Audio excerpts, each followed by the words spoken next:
Hey there. If you would like to support this network, you can go to patreon.com/Duckfeed.tv and look at the number of tiers available to you and what you get at those tiers.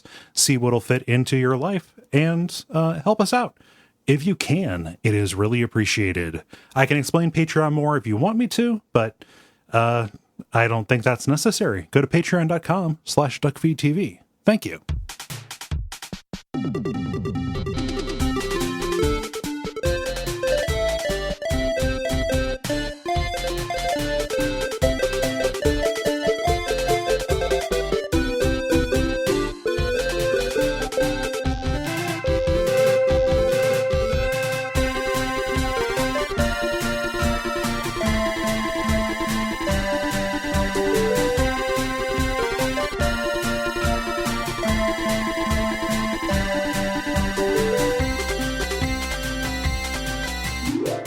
My name is Gary Butterfield. My name is Cole Ross.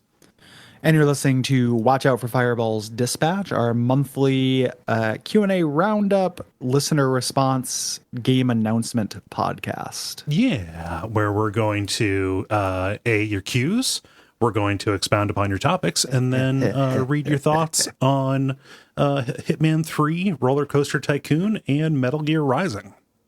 Yeah. And announce what we're doing in July.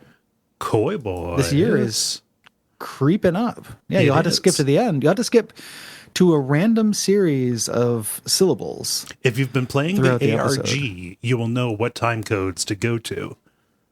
And if not. And the first word we're going to put in is the. So update your code sheets now.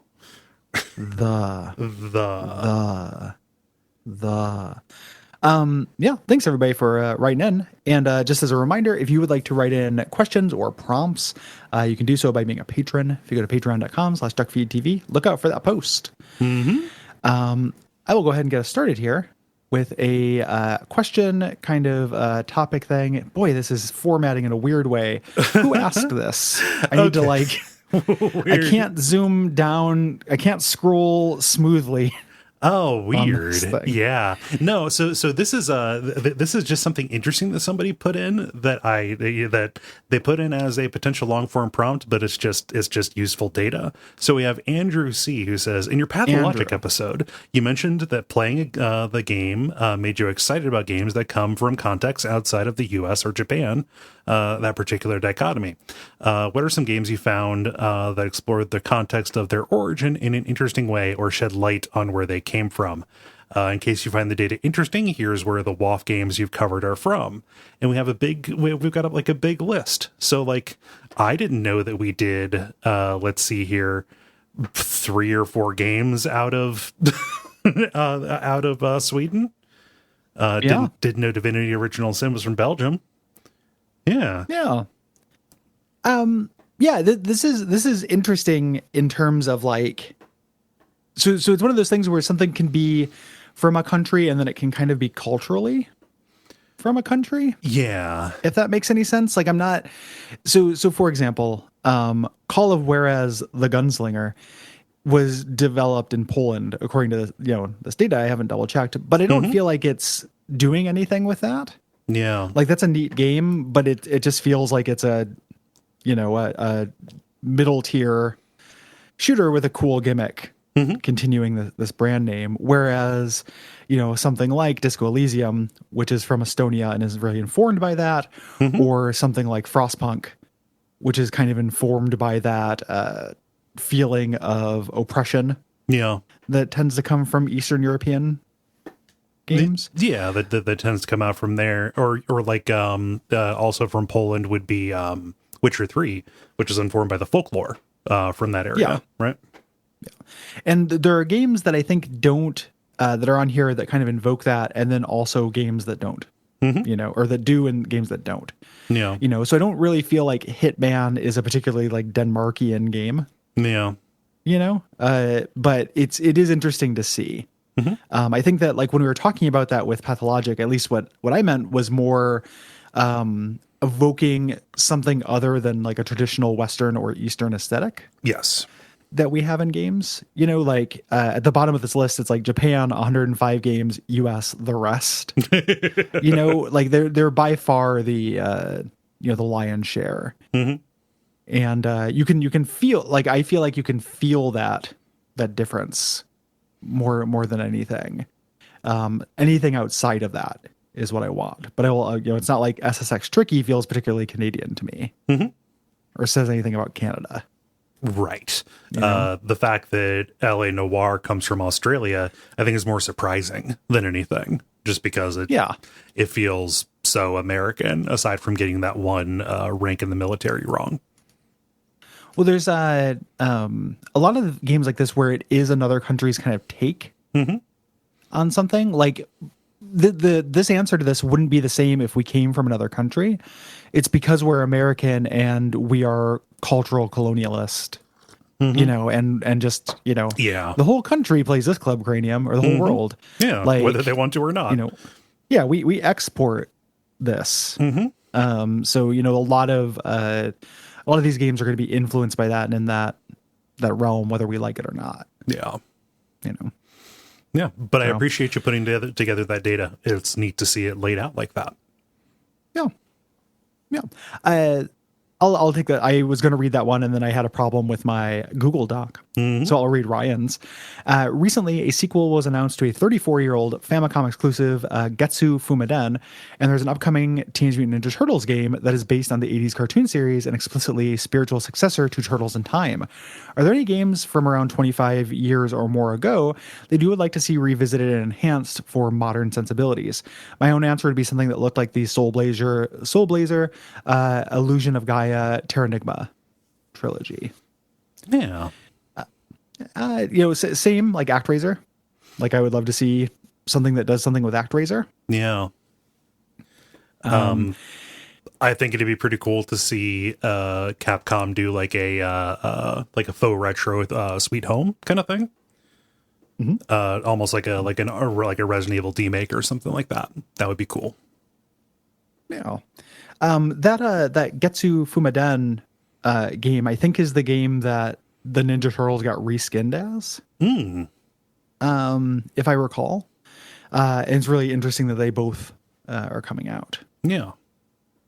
So, yeah, I would love to see that. Or like, and we've seen a bunch of these. Like, it was the remake of A Boy and His Blob. Boomblocks has a bunch of Rampart DNA in it. Like, we've seen some of these, and this is a cool thing the games do. Yeah. That I am down for. Like, Fallout became Wasteland. Wasteland became Fallout, became Wasteland. In a way. Like, we do see this kind of thing. Yeah. Prey to System Shock, stuff like that. Yeah. So then we're coming up on the point where are taken. Yeah, we're coming up on the point where stuff that does not feel like it is from 25 years ago is from 25 years ago as well. So probably not even taking some stuff into account. Bebe's kids for SNES. Give me the spiritual successor, Bebe's grandchildren. Like the next Bebe generation. Yeah. Every generation is born a Bebe.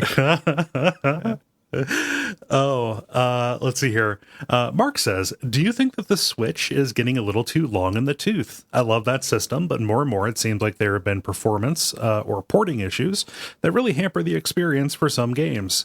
I got burned on the Switch version of Bloodstained and ended up buying it again on the PC. Even first-party games like Link's Awakening suffer from laggy gameplay and some frames per second issues. Do you think that we've hit the point of diminishing returns for my favorite couch bed system by now? Couch/bed. I'm running into that. There was an indie game that I saw on PC called Alchemy Simulator that looked pretty fun. And then I saw that they had a Switch version. I was like, dang, let me grab that bad boy. And I got it, and the frame rate was unplayable. Not like, this is locked at 45, so I can't do my frame jabs or whatever, but like slideshow kind of problems. Yeah. Just walking around a little room and stuff. I'm like, well, that sucks. I'm glad I only paid like $8 for this. But yeah, I mean, it's a 4-year-old system by now, and it was already pretty underpowered, right? Yeah, I theoretically can see it. I haven't had the problem. Yeah, like everything that I have played on it has been fine. Yeah. And that could be just an element of like what what I've poked at. I'm sure that there are things where I can have problems with it, but so far it's been so good. Yeah. At least for me. I one of the things I think about with that though is that I want everything to have the Steam, like, this runs like shit, let me get my money back Yes. thing. Like, I understand that people abuse that, and I want systems in place to stop people from abusing that. But the times I bought something on Steam where it just like didn't straight up work, I was very grateful for not just feeling like a dope. Yeah. So Yep. Theoretically, yeah. I'm not looking forward to whatever they come out with next because I don't want to buy it. Like, it's just going to be another $500 thing I have to buy. Yeah. So that's weirdly discouraging. And I don't know what they'll do in terms of like backwards compatibility or library stuff. So like, I have my 3DS sitting around. I don't play it very often, but I have this big investment in terms of software on it. So if there are certain games that are kind of locked to it, Yeah. that if I want to replay it, and eventually you just start acquiring systems. And with handheld, it's relatively easy to just bust out whichever one you're in the mood for. But I find that process fatiguing. I talked about having how many generations of PlayStation I could have justified hooked up to my TV at once. And it's I don't want to have that just on all of my fronts. Yeah. Yeah. I mean, to that point on the PS4, PS5 thing, your PS5 will run everything your PS4 can. Oh yeah. Okay. I it was when I was thinking about putting out the PS3 Gotcha. for Ratchet and Clank. Gotcha. Was when that popped up, and my PS4 is still hooked up there because I just haven't unhooked it. But it's also like the fact that every time I move, I'm hauling around a PS3, a PS2, and a PS1, largely, for work reasons, in case anything pops up with that. So I basically like, I want console generations to outrun emulation by like one generation, not two, like by the time whatever the follow-up to the Switch comes out, I want to be able to easily emulate Wii U. And I don't think we're quite there yet.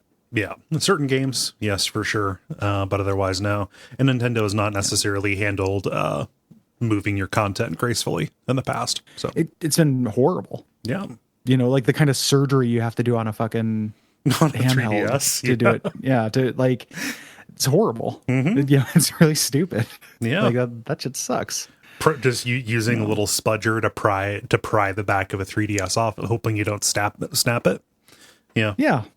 Just absolutely ludicrous. Popo Fashosho asks, do you guys think remasters, remakes, and reimaginings are a good substitute for video game preservation? Want everyone to have access to old games in the original format, but retro games become less accessible as time goes on. Is it that important to play Abe's Odyssey with scan lines and Gaussian blur, or should we all just play the remaster? I've been watching a lot of Baumgartner restorations on YouTube, and it makes me think.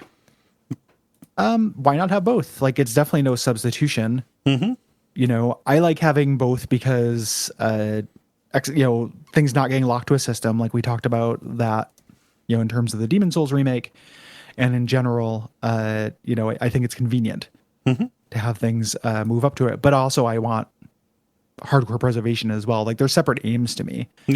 And like, thanks to saints like Frank Cifaldi and people on the internet, like a lot of that stuff is getting preserved. It's just not being preserved in a commercial platform. Right. It is there for you. It is there theoretically.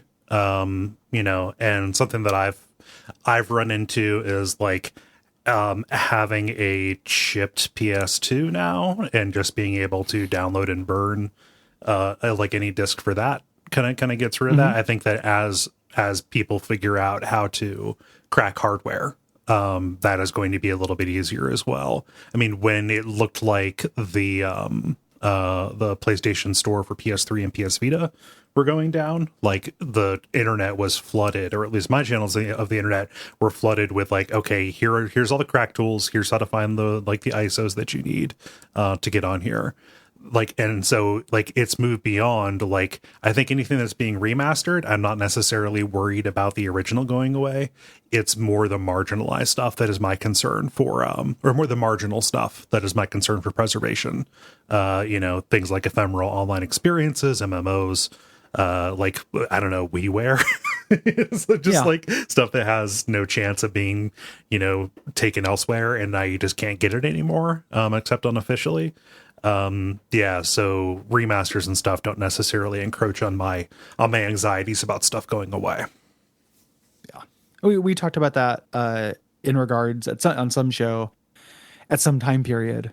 I don't have any memory, but the of like the series of cell phone games in the Resident Evil series. Yeah, that was like it was in the preamble to to do an adaptation to K, where we talked about how angry we were with Apple. Yeah, we talked about that shitty movie. Yeah. Or at the airport fighting zombies.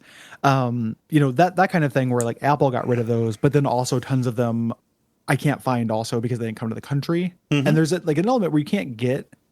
Like, I recognize that I'm not going to be able to get everything. And the truth of the matter is, like, let's say all that stuff was magically available. Like, I wasted one of my genie wishes on it. And would I be just like chomping at the bit to sit down and play that cell phone Resident Evil game? Probably not. It feels wrong to have it just disappear. Yes.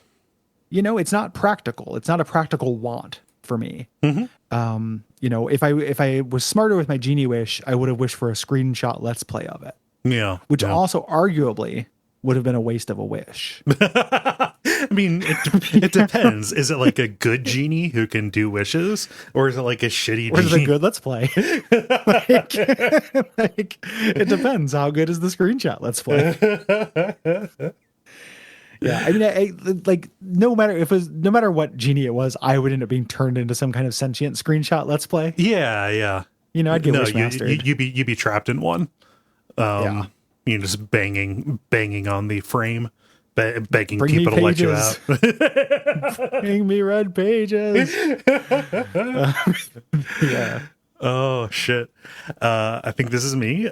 Chris asks, how do you feel about chase sequences in horror games? Is it something that's still exciting like it was back with Amnesia, or is it starting to get played out with everyone adding them in, like with newer Resident Evil, and even a walking simulator like Layers of Fear 2?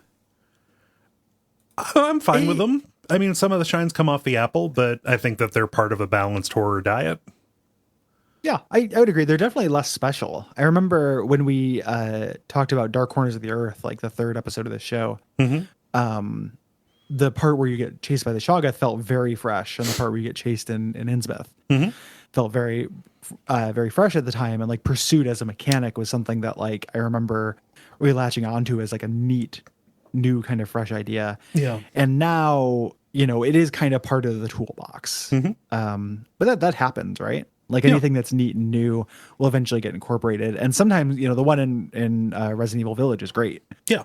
Like they're still, you can still do that very well. Yeah. So the bar for it being like a wow thing, like, oh God, that's really memorable, keeps on rising. But that doesn't mean that it should go away. Not everything can be the best version of what it is. Yeah. Agreed. Connected User asks, I loved hearing that Cole's recently found a pinball arcade close to home. I had a similar experience just before the pandemic. I cannot describe the feeling of realizing that I am a grown-ass man in his late 30s and that I can afford getting 80 quarters from the change machine. 3 games for $2? No problem. It feels so good not to worry as much about draining the ball. I wanted to hear if you had any insight or experiences that you could share. Do you feel that you have improved? Do you have a favorite machine? Monster Bash is mine. Do you have any tips for new players? Keep up the good work and keep having fun. Yeah, I don't have any tips for any new players because I fucking suck at pinball. Well, I haven't really played for a year as well. Like, you and I both like kind of getting into pinball happened before the pandemic. Yeah, but we had like a good solid 6 months of being like, hey, pinball. And then like immediately no pinball for you for a year and a half. Yep. Just yank the rug out. Yeah. I only played pinball for the first time in a year and a half this past Friday. Yeah. So that was it was a good experience. It was fun. But yeah, he meant the connected user mentions Monster Bash. That's a fun table. I think I played that for the first time today, or not. Not today, but this past Friday. That's cool. It's about monsters, like universal movie monsters forming a band. Like you have to put Frankenstein together so he can play bass for you or something. It's also the concept of Beetlejuice's Spooktacular Rock and Roll Review. Ooh. Is all of the Universal monsters coming out and playing Black Eyed Peas covers. Cool. While Beetlejuice hits on the audience. Let's get it started. Like, hey, Bride of Frankenstein, let's get it started. I'm a horny demon. I like Monster Bash a lot. My Theater of Magic is my favorite pinball table, but I haven't played since the last time I answered that question. Yeah. Has your favorite table changed? Cool. No, I still like Medieval Madness. I think that that is half it being a really good machine, and half like me for the Duckfest that we did. Was that what we did the pinball episode on during? Yeah, like that was one that I put a lot of time into and like came to understand it. Like Medieval Madness is really good because like it's super easy to get modifiers because Merlin's magic bag is like right there, like on the table. It's like, so you can just start those modes. But like there's other stuff like the second Elvira table is really good. The Friday the 13th Nightmare on Elm Street machine is really good. I think you like landed on the hint, which is just you had to put in some time to like learn it. Pinball isn't immediately evident to me. And for other people, maybe it is. You can just look at a board without playing it and be like, okay, I see what's going on. For me, I really need to sit down and have it in my hands to even begin to understand it. And that's coming from a place of absolutely zero expertise. Like I too am pretty shitty at pinball. It took a lot of like messing around for me to understand that like, no, I'm not just like, I'm terrible at pinball, but I'm not so terrible at pinball. It's like, yes, indeed, the Simpsons party table is actually really hard. And you wouldn't expect it to be for a Simpsons table, but it just is. And that's kind of not your fault if that drains right away for you, Yeah. It's interesting that like the idea of curating a pinball collection, if you were an insane billionaire or whatever, and having them organized by difficulty.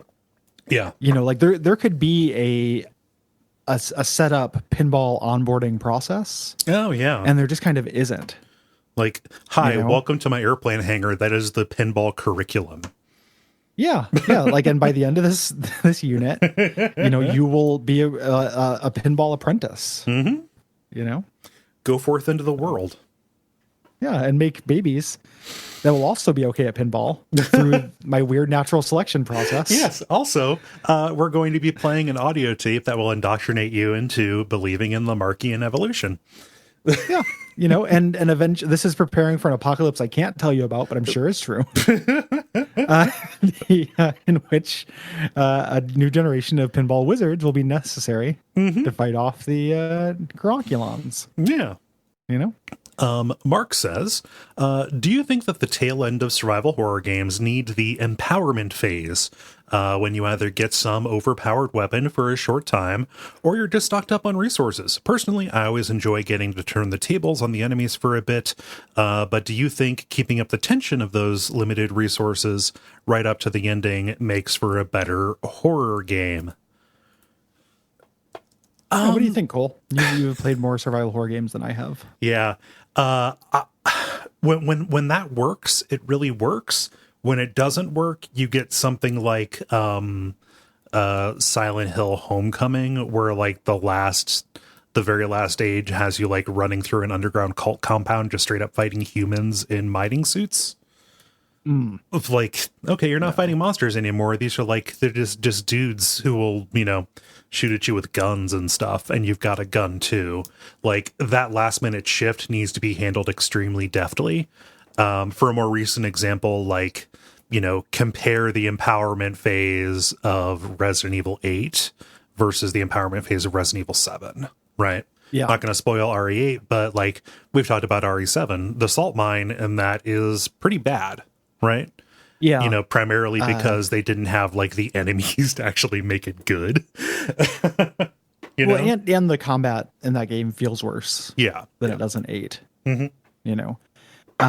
It's interesting in classic survival horror games the way this works, because it's kind of dependent on how you've been playing. Yeah. You know, getting to the end boss of a Resident Evil game and being like, okay, it's finally time to bust out the Magnum is really satisfying to me. Yeah. But you could very easily have not done that if, you know, you don't know to. Mm-hmm. And that's really interesting to me. Like, this could be this thing where you have to scrape by and, you know, end up using the handgun to finish off the nemesis.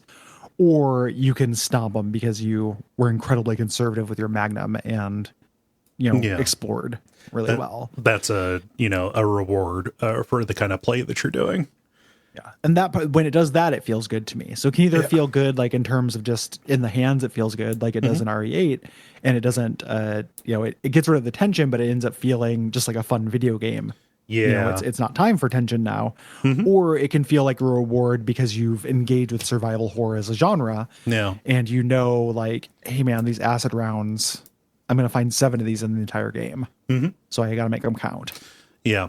I think that actually my favorite version of this is have your first run be what you just described, where you can, you know, like you've earned the good boy points to go and do the stomp if you saved up the acid rounds. Or you get the new game plus with the super good items, the infinite ammo rocket launcher, the chainsaw in Silent Hill 2, things like that. Things that you can buy in RE4, RE7, and or RE6 and RE8, you know, giving you the ability, the lightsaber in Silent Hill 3. It's kind of like, oh yeah, you can like do a third of a next run just going through and like slashing everybody to bits because you've earned it, you know, by the way you play the game, or just because we want you to have a little bit of fun now with this as a video game as opposed to a scary experience. Well, you've earned it, and also the impact is never going to be the same, right? Knowing what's coming, you know, so that kind of like privation, even if you were just playing normally, you know what you're preparing for. So you're just, you know, survival horror games are something where it's a rare genre. I actually don't know how rare this is, but it's something you're meant to replay, but every subsequent play will be very different than your first. Yeah. You know. Yeah. Nothing will be the exact same as your first at the very least. Yeah. Greg asks, I'm doing this question just as I'm just about to play Mass Effect Legendary Edition for the first time, and it struck me that this is the first time in a long time that I have paid full price for a AAA game on pre-order. Last time I did this was Fallout 4, and before that Skyrim, so it's not common. In the 90s and 2000s, however, I used to pre-order games all the time at full price. Nowadays, I'm just like, why should I rush to buy this when my backlog is already so large? And if I'm patient, the game will be on sale in a few months on Steam. But there must still be tons of people paying full price for games day one. So is this still a common thing and I'm just a cheap bastard? Or are there people in my situation, which I then realize that the game might someday cause a game industry decline or correction? There might be more people in my situation which might cause that decline or correction. Yeah. How many games do you guys buy full price day one in 2021? I buy a fair amount of them, but mostly so I can comment on them for the level, at least in the first, you know, play in the first couple of hours or so. But you know, not as much as I did back when I worked like at a game store or whatever, and it was a constant, let's say attractive nuisance, right? I very rarely buy something brand new. You know, I talked about this on the show for a long time, but like having a gaming PC basically means video games are free. They're not exactly free, but like everything will get, you know, a lot of cases they are free. So you know, like the copy of GTA 5 I have, Epic gave me. I still haven't played it, you know, which also tells you something, but like I didn't have to pay any money for it. Right. You know, the things that I buy new are pretty rare. I had to be pretty excited about them. So I ended up buying RE8 new. I bought the Demon Souls remake new. I'll buy FromSoft new. But you know, Hitman 3. But it's pretty rare, and I never really pre-order because there's something about that feels gross. Like they're trying to like, you know, entice me. I feel like I'm giving them digital garbage. I'm giving them an interest-free loan is what that feels like. exactly what you're doing, man. Yeah. And like, they're just like, well, yeah, but you get the legacy pack. So you get to wear the legacy fanny pack. And I'm like, man, fuck this. Like, I don't know. I feel like in the Old West, you could shoot somebody for offering you a legacy fanny pack. Like, I will duel you for giving me Aiden's iconic hat. Like, fuck you. Fuck you. I will shoot you at noon. And the sheriff won't stop me. That's a good Idle Thumbs reference you had there. Well, no. Aiden's iconic cap is, I remember when I lived it. Oh yeah. I'm not a Idle Thumbs guy. Like I didn't get Aiden's iconic cap. I didn't play Watch_Dogs, but I remember reading about Aiden's iconic cap. Right. It's just a hat. Yeah. And it's like, man, who are you and why? How dare you? This shit pisses me off so much. It's like a question. What gives you the right? Yeah, it's very fake. It feels so like grody and fake, and the idea of like, oh no, but I get a different color for my spear, and I'm like, who are you? Yeah. Like, what adult are you? What's going on? Like, the only thing that I could think of that would really make it would be like if I was the kind of person who would stay up until it unlocked at midnight and I wanted to have it preloaded so I could start right away. But like as it stands, when a game comes out, like if I want to play it the day that it comes out, if I'm even going to, like when Resident Evil 8 came out, I just woke up early, drove to Best Buy, did the curbside pickup, came home, and it installed while I made breakfast. Yeah. And you were none the poorer for it. Right. Like I know I say this a lot, but like hype is such a weird alien thing to me, to the degree like, man, I have to play this the second it comes out. I'm so hyped. Yeah. And then whenever I've done that and you actually said I'm playing, I'm like, oh yeah, it's a video game. Mm-hmm. Like, what was I expecting? Like, yeah, it's a cool opening cutscene and then some cool moments, and I'm playing a video game, but the ceiling is not heaven. Yeah. On that, like, I love video games, but fuck, man. Yeah. Chill. I think fewer people are absolutely doing this just because there are so many fewer midnight launches than there were 10 years ago. I mean, midnight launches, speaking of like Skyrim or whatever, like those used to be a gigantic thing, lined up, outside, like from inside the mall to outside the mall to get that game when I worked that midnight. Yeah. And then now it just doesn't really happen. It's a weird thing because part of the reason why I find this alienating is because gaming is such a solitary experience. For me, because I understand midnight movies. Yes. Like really wanting to see a movie and then like having that big communal experience. Like I understand that. Like I get the appeal of that. But the idea of that and then going home and playing Skyrim, like, yes, you get to go online and talk about it. But if you're not going to be a dick, you're not going to be talking about like spoiler stuff for it. It's just going to be like, oh man, just variations of like, oh boy. It's just like weird kind of empty, excited language. Right. Yeah. So, even in like, if you have a group text, it's like, oh, have you gotten to the thing? Yeah, I've gotten to the thing. Oh, I haven't gotten to the thing yet. Don't spoil it for me. Don't tell me about the thing. Don't talk about the thing. Okay. And the people who I know who do a lot of pre-ordering and stuff are people, like you talk about the level, or will get things when they're new because he wants to have something to talk about for work, to write about. But I know very few people in real life who engage with that. So I don't know if it's going to cause an industry decline or not. The industry's doing pretty great. Yeah. Still plenty of money going not on. Not morally, but well, of course. Yeah. But do you want to move on from game questions? I want to answer Dylan's because I think it was interesting. Okay. And he asked me directly of me. Okay. Well, I will ask it to you. I'd be happy to move on. Yeah, I'll ask it to you from Dylan, who says, I saw Gary talking about modal play in the new Resident Evil game, Resident Evil Village, and I was immediately intrigued. As a kid, horror games used to turn me off because they were too scary.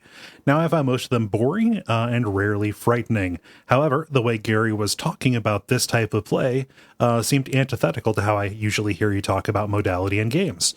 I'd love to hear your thoughts on what makes Village different and makes the variety work for Resident Evil, but not 99% of other games. Then they say PS 60 frames per second Bloodborne. I think that there's a patch for 60 frames per second Bloodborne. Fan patch, yeah. Yeah. Cool. Yeah. I thought about this a lot because I realized like, modal play is something that I find obnoxious. And I think this was a problem with my vocabulary. because I was talking about Resident Evil 4 having, modal play where it's like you're in the trap area, you're in the sniping area, you're in the village escape. But that's more like theme than mode. Like a level having a theme isn't really modal play. What I think about when I think about modal play is changing not what's around you, but like your verb set. Yeah. Almost. So like, my poster child example for that is always Tomb Raider 2013, which is like, it's time to climb. And then you get up to the top and it's like, oh, there are waist high things. I better be stealthy. Yeah. And if you don't, it's like you die. It is time for a whole new set of mechanics. The reason why, so that is something that I do think generally sucks. I would much rather just have control of my avatar and be able to approach situations how I like. Yeah. Like you can have a theme like in Resident Evil 4, maybe this is the time for sniping, but you don't have to snipe. Like you can do whatever you want during that. I value that a lot because I value player expression. The reason why it works for me in Resident Evil 8, which we'll talk about at length at some point, is because I have such affection for each of those individual modes because they're all callbacks to Resident Evil shit. So like when it's in the village and it's not, it's not as cool as Resident Evil 4, it's not as fun, but it's really meant to remind you of Resident Evil 4. I like being reminded of Resident Evil 4. Yeah. So that feels great. And, when you're in the castle and it's like, oh, this is just like a Resident Evil game. Or, and when you're in the factory at the end and it's like a bigger, more complicated, non-linear Resident Evil game, like all the things it's evoking are things I really like. Yeah. So I'm happy to be in those. They're also longer. The thing with like a Tomb Raider 2013 is like, it's one, or The Last of Us, it's, you're switching between them very quickly. In Resident Evil 8, the game is split up into like 6 sections. Right. And each one is a different kind of theme. So I hopefully that elaborates a little bit. Like it's something I've been chewing on because it is something where, I don't care about hypocrisy. Like I'm not worried like, oh, Gary, you said, I don't think Dylan is doing this. Like you said, modal play is bad, but now you say it's good. Interesting. I don't think Dylan's doing that, but it is something where modal isn't exactly the right word because, I'm not against theme levels. It's more about what my character can do and the frequency with which you switch and how like heavily demarcated they are. And, if like how many systems does it cut away from you when you're locked into one of these modes? Like, do they use them for interesting, collisions between systems and things like that? Right. Yeah. The stuff that happens in RE8, I mean, with one huge exception, you still have like all of your verbs, like, yeah. And that's appealing to me. Yeah. Moving on to life questions. Here, Joseph asks, how are you guys doing? How is your mental health and stuff? If that's too personal, feel free not to answer. But even though I've never met you guys personally, I feel like you guys are my friends. Sorry if that's a little weird. I don't mean it to be! ! I love the interaction with the dispatches and look forward to them every month. Love the show and all the things you guys do. Thank you. Also, I started playing RE6 for the first time and I'm looking forward to when you guys cover that game. Also, feel free not to answer this if it's too long. What is your guys' favorite era of WoF? That's an interesting question. That's the thing I homed in on. Yeah. I was like, oh yeah, there are kind of eras of this. Yeah. I'm glad that you started playing RE6. Oh yeah, let's do these in order. I'm doing okay. Started doing some therapy again and started some new medication for attention problems. And it's working great after some rough onboarding with new medicine. Always, when you start something, you get unintended side effects. But I think I've hit a spot. I've like it's starting to kick in, and I'm not. My stomach is not a disaster from it anymore. Nice. Yeah. I'm okay. Also, having some personal life shit that's going on, but I'm getting through it. Cool. And generally okay. Comes and goes in terms of goodness and okayness. Yeah. Also, RE6. I'm also looking forward to when we do that. It's not going to be this year. Nope. But I am, at some point we will cover that. And I think that's, I'm looking forward to revisiting it. That'll be the last non-Revelations like mainline RE game.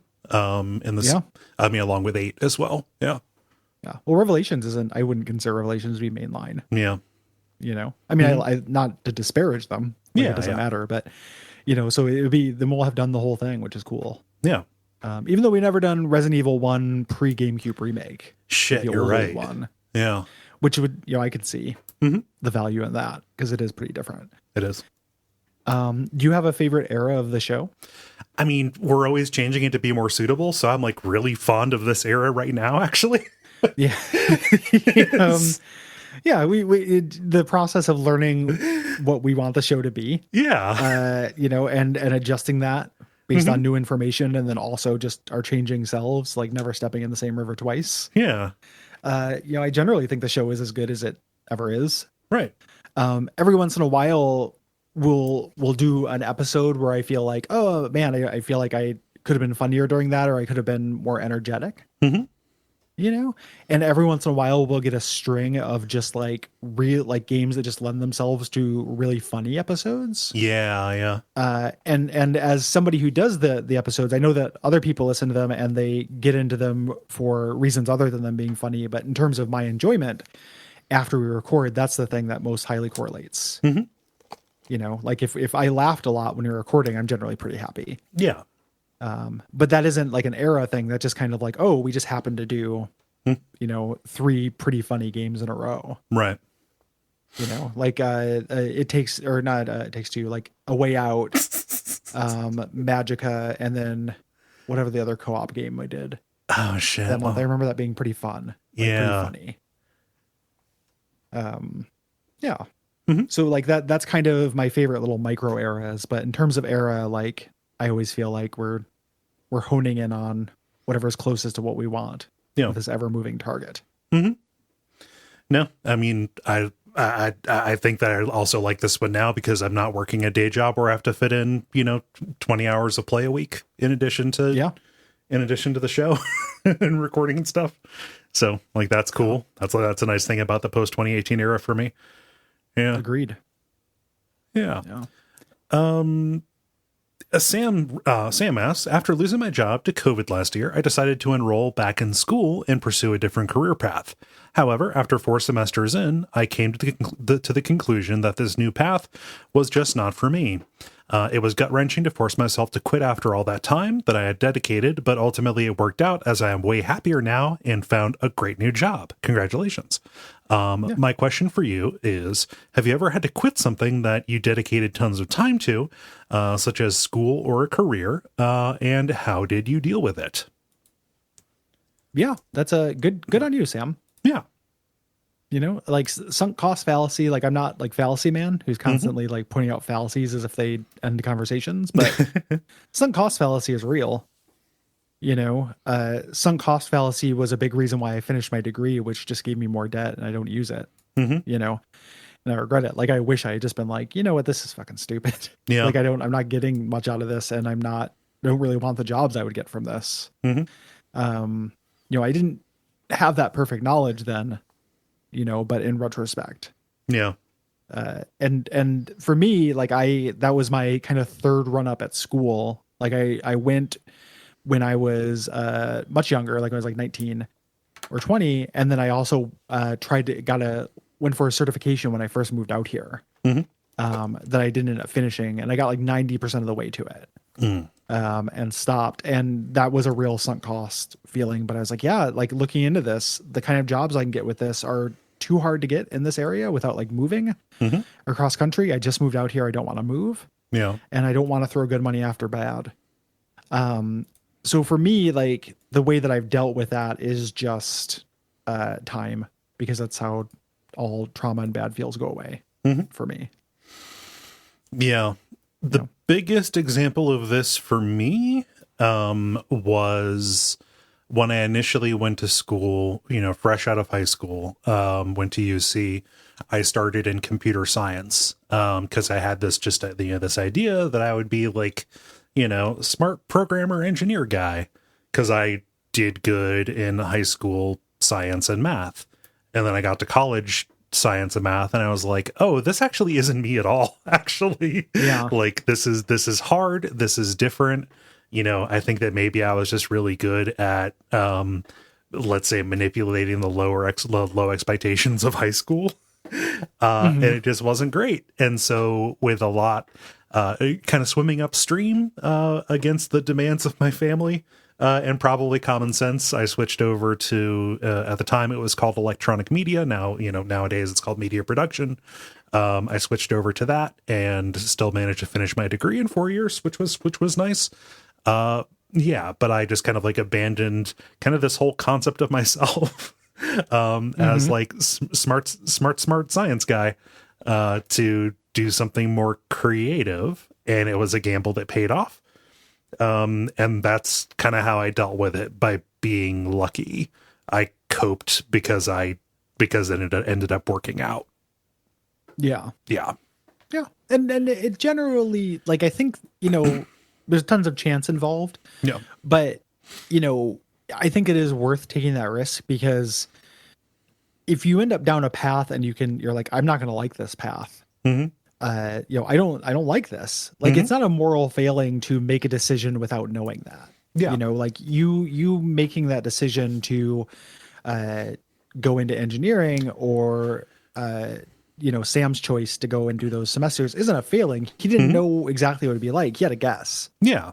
And then he did more of it. He's like, I don't like this. And that's really important. Yeah. There's an urge for people to undervalue, their own, like, not consider that as a data point. Yeah. And think just purely objectively, like they're playing their game like a game of life or like a game of Risk. Yeah. And they're not. You have to actually live every day that you're on Earth. And, if you want to stick with that thing because you've done, 4 semesters of it, you have to do that every day.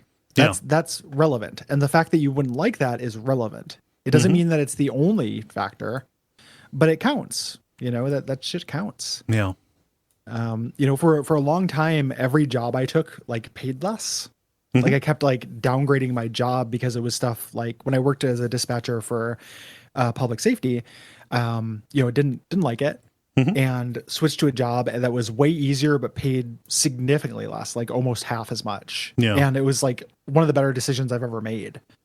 Because it's just like, yeah, like I'm making good money and I put in this time, and like, yeah, maybe if I keep doing this, I could advance and work in different things, but I don't really like it. Yeah.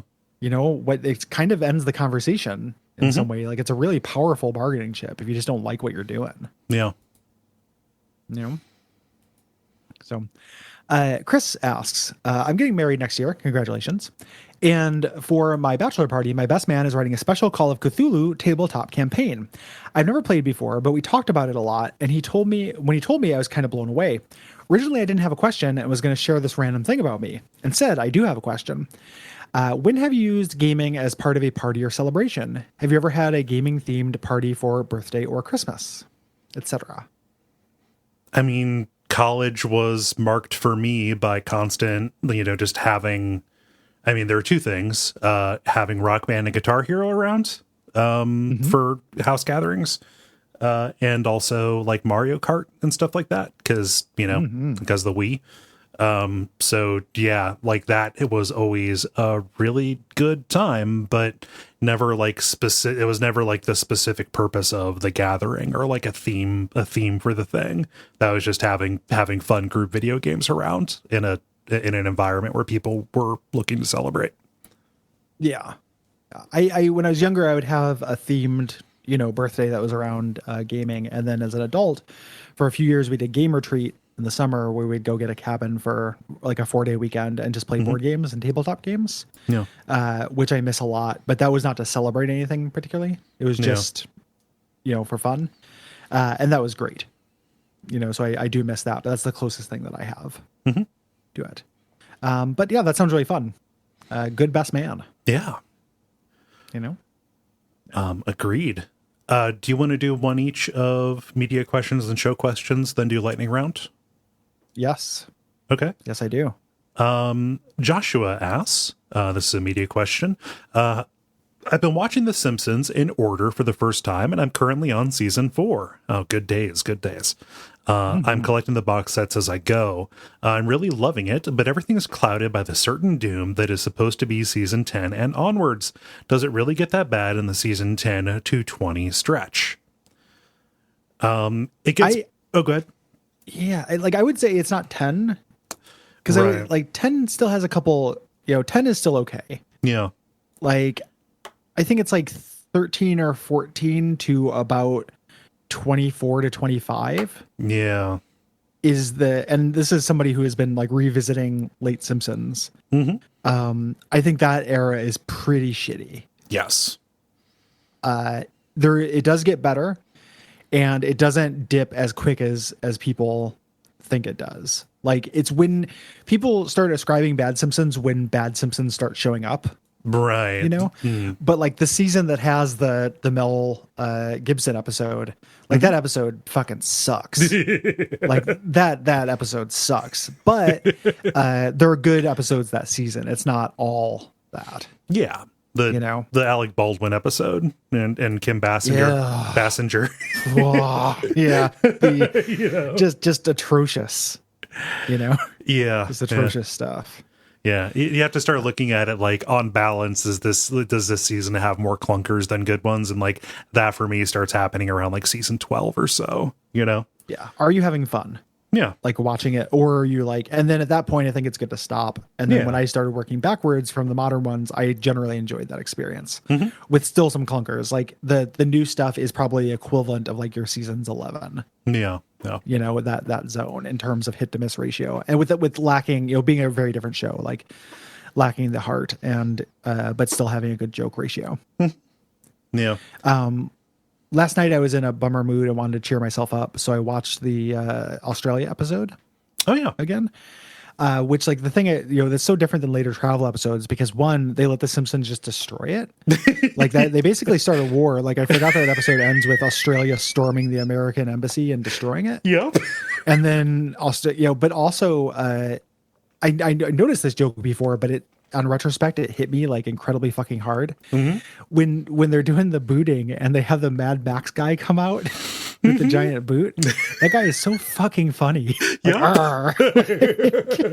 And Homer takes the boot and holds everybody off like it's a gun. Yep. It's so fucking good. Like that is a really, really good episode of that show. Oh yeah, it's great. God. It also doesn't feel as like mean spirited as the Brazil one, Yeah, it's not racist, even though they destroy Australia. It is.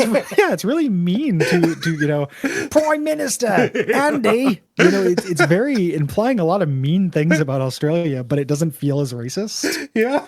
The charm of old Simpsons is it could be racist, like crypto racist. I know what each of those words means, but that sign doesn't make any sense. Yahoo Serious Film Festival.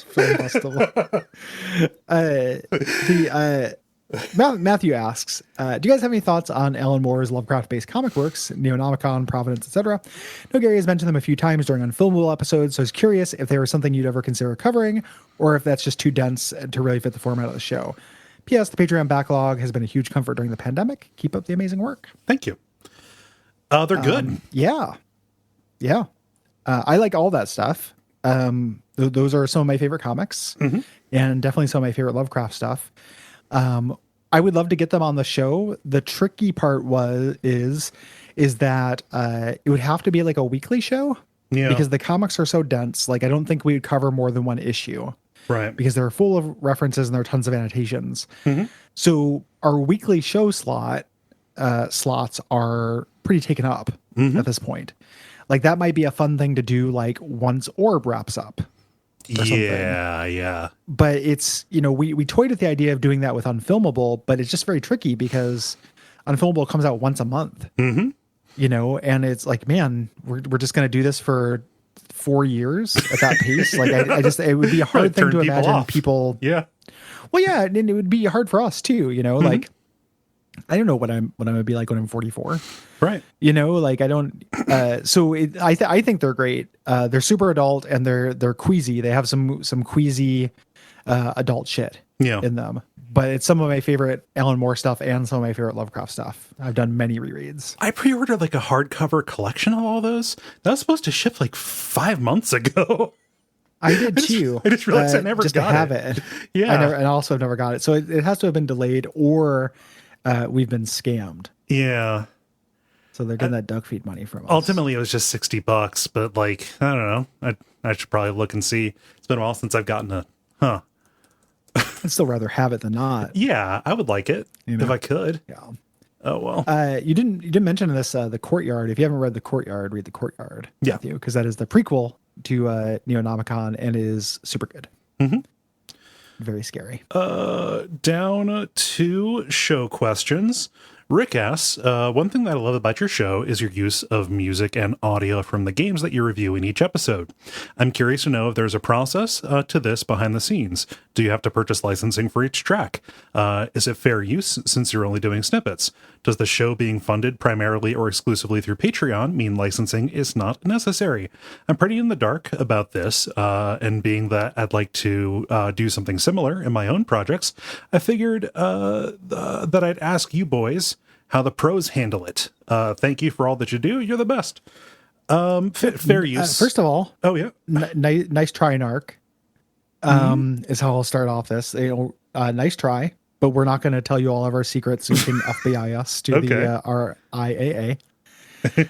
No, I'm joking. I just wanted to call Rick a narc. A narc, yeah. I'll do the serious answer. Fair use. Narc! Yeah, fair use. Yeah. Like we've never been challenged on it. Like, I don't know. I'd prefer you not go and like tell on us. Like if we got a cease and desist, that'd be a real shitter of a problem. But like the worst part about it would be going back and editing old episodes. Yes. Can you fucking imagine how obnoxious that would be? It would be really obnoxious. Yeah. Well, because I mean that's the other part of it. It's like fair use, but it's also hiding in obscurity. Yeah. Like we can kind of do whatever we want because in the world of podcast, we're like a medium fish, but podcasts are the smallest brand of fish. I think I used to listen to the Kevin Smith podcast back when I first got into podcast, and he used to just straight up like play a song at the beginning of every episode. Same thing with he was Kevin Smith. He was like, that guy's kind of famous.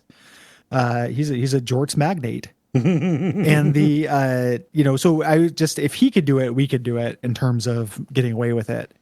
And part of it is because podcast, we talk about this being the smallest brand of fish, like it doesn't apply if you're a YouTuber. You're a YouTuber, you have to fight for your fair use. Like you're going to have algorithms flagging your videos all the time. You're going to be constantly fighting with YouTube. Yeah. Things like that. But podcast, like, people let us be. We're not hurting anybody. Yeah. Yeah. We're a small bean. And also, like, aside from when we cut in something as a gag on Abject Suffering, everything that we pull is from the game that we're talking about as well. So that also, like, it is relevant to what we're discussing. So yeah. we're not lawyers. Like, if you're starting your own thing, understand the risks that you're taking, disclaimer, CYA, but like know that we not very much risk in our like, 10, I don't want to discourage you. Yeah. In our 10 years, we have not found it to be that much of a risk. Yeah. The risk is that annoying editing thing. The risk is you get a cease and desist, and that doesn't mean that you have to erase all your shows. It means you have to edit them differently or come up with different music. Yes. Which is a pain, but you're not going to like go off to a labor camp. Right. For this. So don't let that stop you, from doing this. Like the worst case scenario is not too bad. Right. I would say. Jonathan asks, how long until you guys do a Resident Evil Village episode? Probably October. And then says more seriously, are there any shows on the network that you have stopped producing or put on a hiatus that maybe new listeners don't know about and may enjoy? Any shows that you look forward to revisiting at a later date? I thought this was a fun question because there are a bunch of shows that don't currently run, but people could listen to them if they wanted to. Yeah. The pitch is hilarious. Thank you. Yeah. Brayton Cameron is a national treasure. The pitch, Teenage Dirtbags, both very fun. Yep. To me. You don't really do TDRK. Right. Now because of scheduling stuff, but there is a large archive. Yes. Of that. That is Cole and his brother pitching news items at each other, and Cole's brother being very mean to him. Extremely mean. It's kind of early guppy energy, except Cole doesn't give it back as much. No. So it's kind of like a one-way gup. Yeah, with a power dynamic that's much more settled in. Familial. Yeah. Yeah, like a decades-long power dynamic. Yeah. I've done a bunch of shows that I started and then was unable to keep going with. So there's like 7 or 9 episodes of pilot season, which I think is fun. The idea for that was like every episode would be a different show. And then life got in the way. And then obviously there are like 9 episodes of Heartbeat City, which was too much production and people weren't asking me questions. Yeah. So it didn't find an audience. Like that is something I would have liked to have kept doing, but I just didn't have enough questions to pull from. Yeah. You know, it did not become a self-sustaining engine. So I was unable to keep doing that. But the archives are there and they're relatively evergreen. Yeah. File Underwater is really fun. Yeah. Yeah. I'm real proud of that. Like, and that's also evergreen. Like that stands up. Yeah. As That's a our thing. that's our show where we go over REM album by album. So like real good if you're an REM fan. That's good if not. Like Yeah, I don't think we do tons of digressions and jokey jokes in that. I think Right. It's more and just most of the jokey jokes are about REM. So you kind of have to know the subject material. Yep. Yeah. But yeah. And And I'm then looking- Monster My Podcast, which Oh, we no yeah. longer do, but that's like a chuggable snack of little bite-sized funlets. listen to a few of those at a throw while you're you know, taking care of stuff. Looking forward to finishing out Radio Free Midworld here. Yeah. Good Yeah. stuff. So there are definitely some things that we've done, and some things that are like designed to be as such. You know, File Underwater was designed to be a limited run. You know, or will end. Yep. Like we're just starting season 3 now, so we've got a while. But you know, I just wrapped up that show, like a rewatch of the whole series, and it's like, yeah, it's not infinite. You know, so that is a show with an end date. Yes. Yeah. So Yeah. all that stuff I think is worthwhile and cool. Agreed. Do we want to answer the first question there? Do we just, because we get asked that a lot right now? Which question? The first question that Jonathan asked. I answered it. No, about Probably October. Oh, did you? Yeah. I don't remember you saying that. Yeah. Yeah, we're probably going to be doing Resident Evil October. Village in October. There we go. Yeah. I swear I was paying attention. You know, it's okay. Yeah. Mark. Let's do a lightning round. Yeah, let's do some lightning rounds. Let's see here. Going up. Dallas says, which movie, video game, or television show did you expect to hate, but you ended up actually enjoying a lot? I don't tend to go into things that I expect to hate. Me either. But I was reminded of something. I do have an answer for this because we get variations on this Yeah. time to time. I really liked the Netflix original show, The Spectrum of Love, which is an Australian show about people with autism who were learning and starting to date. Okay. I found that TV show because I was expecting it to be very saccharine and kind of exploitive almost, like you know, be a little bit like, you know, when I was growing up, media around that kind of thing was like The Other Sister, you know, stuff like that. Like it was, you know, people who are neurotypical playing those parts, and it was kind of you know, look and see. It had kind of elements of that, but this ended up, it's incredibly sweethearted and just very, you know, great. The people on it are great, really, really charismatic and funny. I really love that. Yeah. And I didn't think I would. When I first read this question, I thought that this was which video game, movie, or television show did you expect to hate, but ended up actually enjoying a lot. I'll just answer that question, the question that I read, not the one you asked. Maniac Mansion, that TV show is actually pretty delightful from the early 90s. Yeah. Yeah. Matt asks, for both RE7 and 8, I had no interest in playing the game, but I wanted to see the story beats, so I watched a commentary-free playthrough on YouTube. It was a good way to see the set pieces and story twists and not actually have to deal with the gameplay that I wouldn't enjoy. Do you ever do this? Is there any game that you wouldn't recommend playing, but would recommend watching cutscenes, the full playthrough on YouTube? Yeah, like I don't end up doing this a lot, but I do read screenshot Let's Plays. Yep. Of stuff. Like I like those a lot. I like to read these. And I have, you know, watched a couple Let's Plays of stuff. And there are things that like games I think are really cool, but I know aren't for everyone. You know, so like my stock answer of this is like, I think everyone should experience Pathologic, but I don't think everyone should play Pathologic. I'm currently playing through Pathologic right now. If you want to tune it, twitch.tv/Duckfeed.tv. Every weekend I'm finishing it out. Yeah. Yeah, watch Cole do it, because it is, you have to be not only in the mood for just the oppressiveness of the mood, but you have to be in the mood to be oppressed as a player. Mm-hmm. And if like some people are just never going to want that in terms of their play. Yeah. And I respect that and think that's fine. Yep. So, but you should still see the story and see kind of what happens. Yeah. That would be your example, Pathologic there.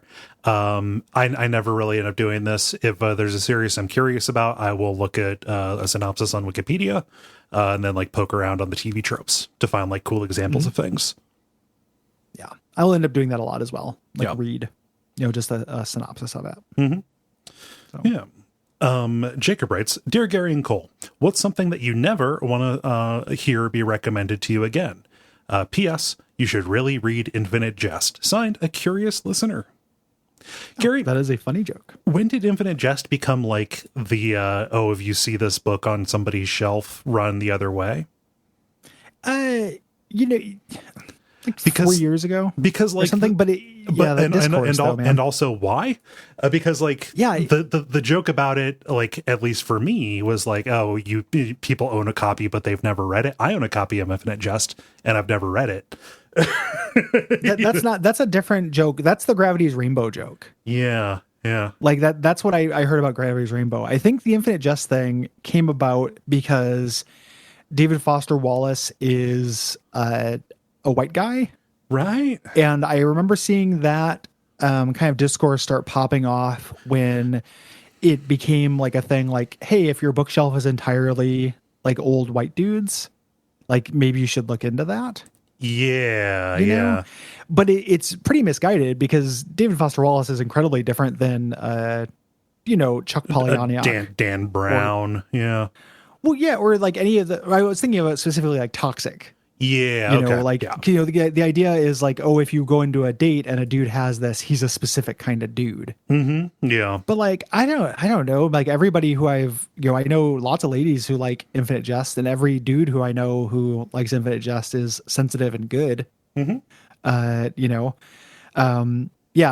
backlash against that discourse has been really satisfying to me because it's Kath Barbadoro, who is a pro Twitter follow, gets real mad about that shit, and it's been fun to watch because it's like, man, it's a fucking book. Chill out. Yeah, that it became this punchline, and like, I can see calling it pretentious, but like, I don't know, it just kind of seemed like lazy comedy to me, actually.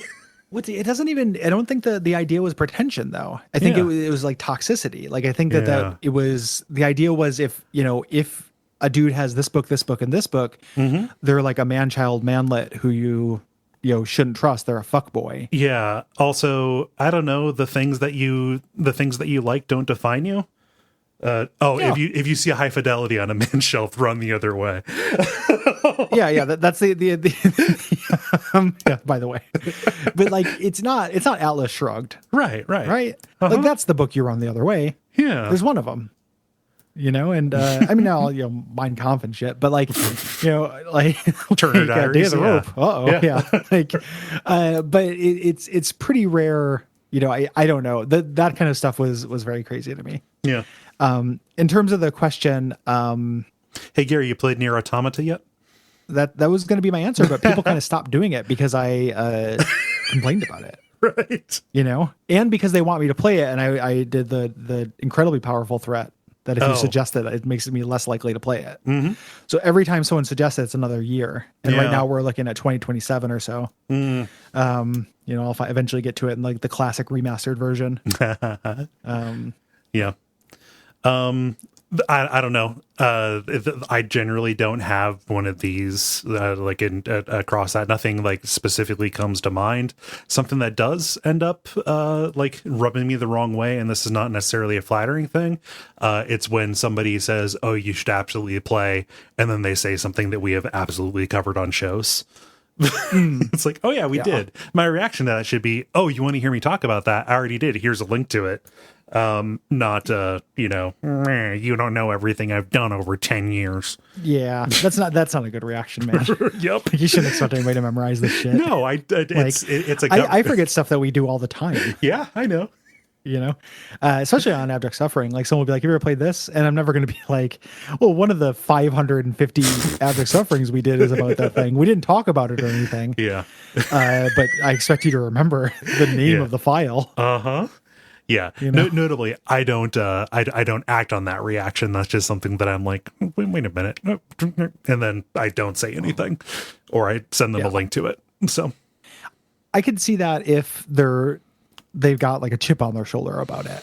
Yeah. Like if someone's like, oh man, you guys would really like, this game. That's one thing. But they're like, God, I can't believe WoF hasn't done this. That's so fucking stupid. Yeah. And it's like, well, then maybe chill out. But also I've not really seen that happen. So yeah, that's true. That's a straw man.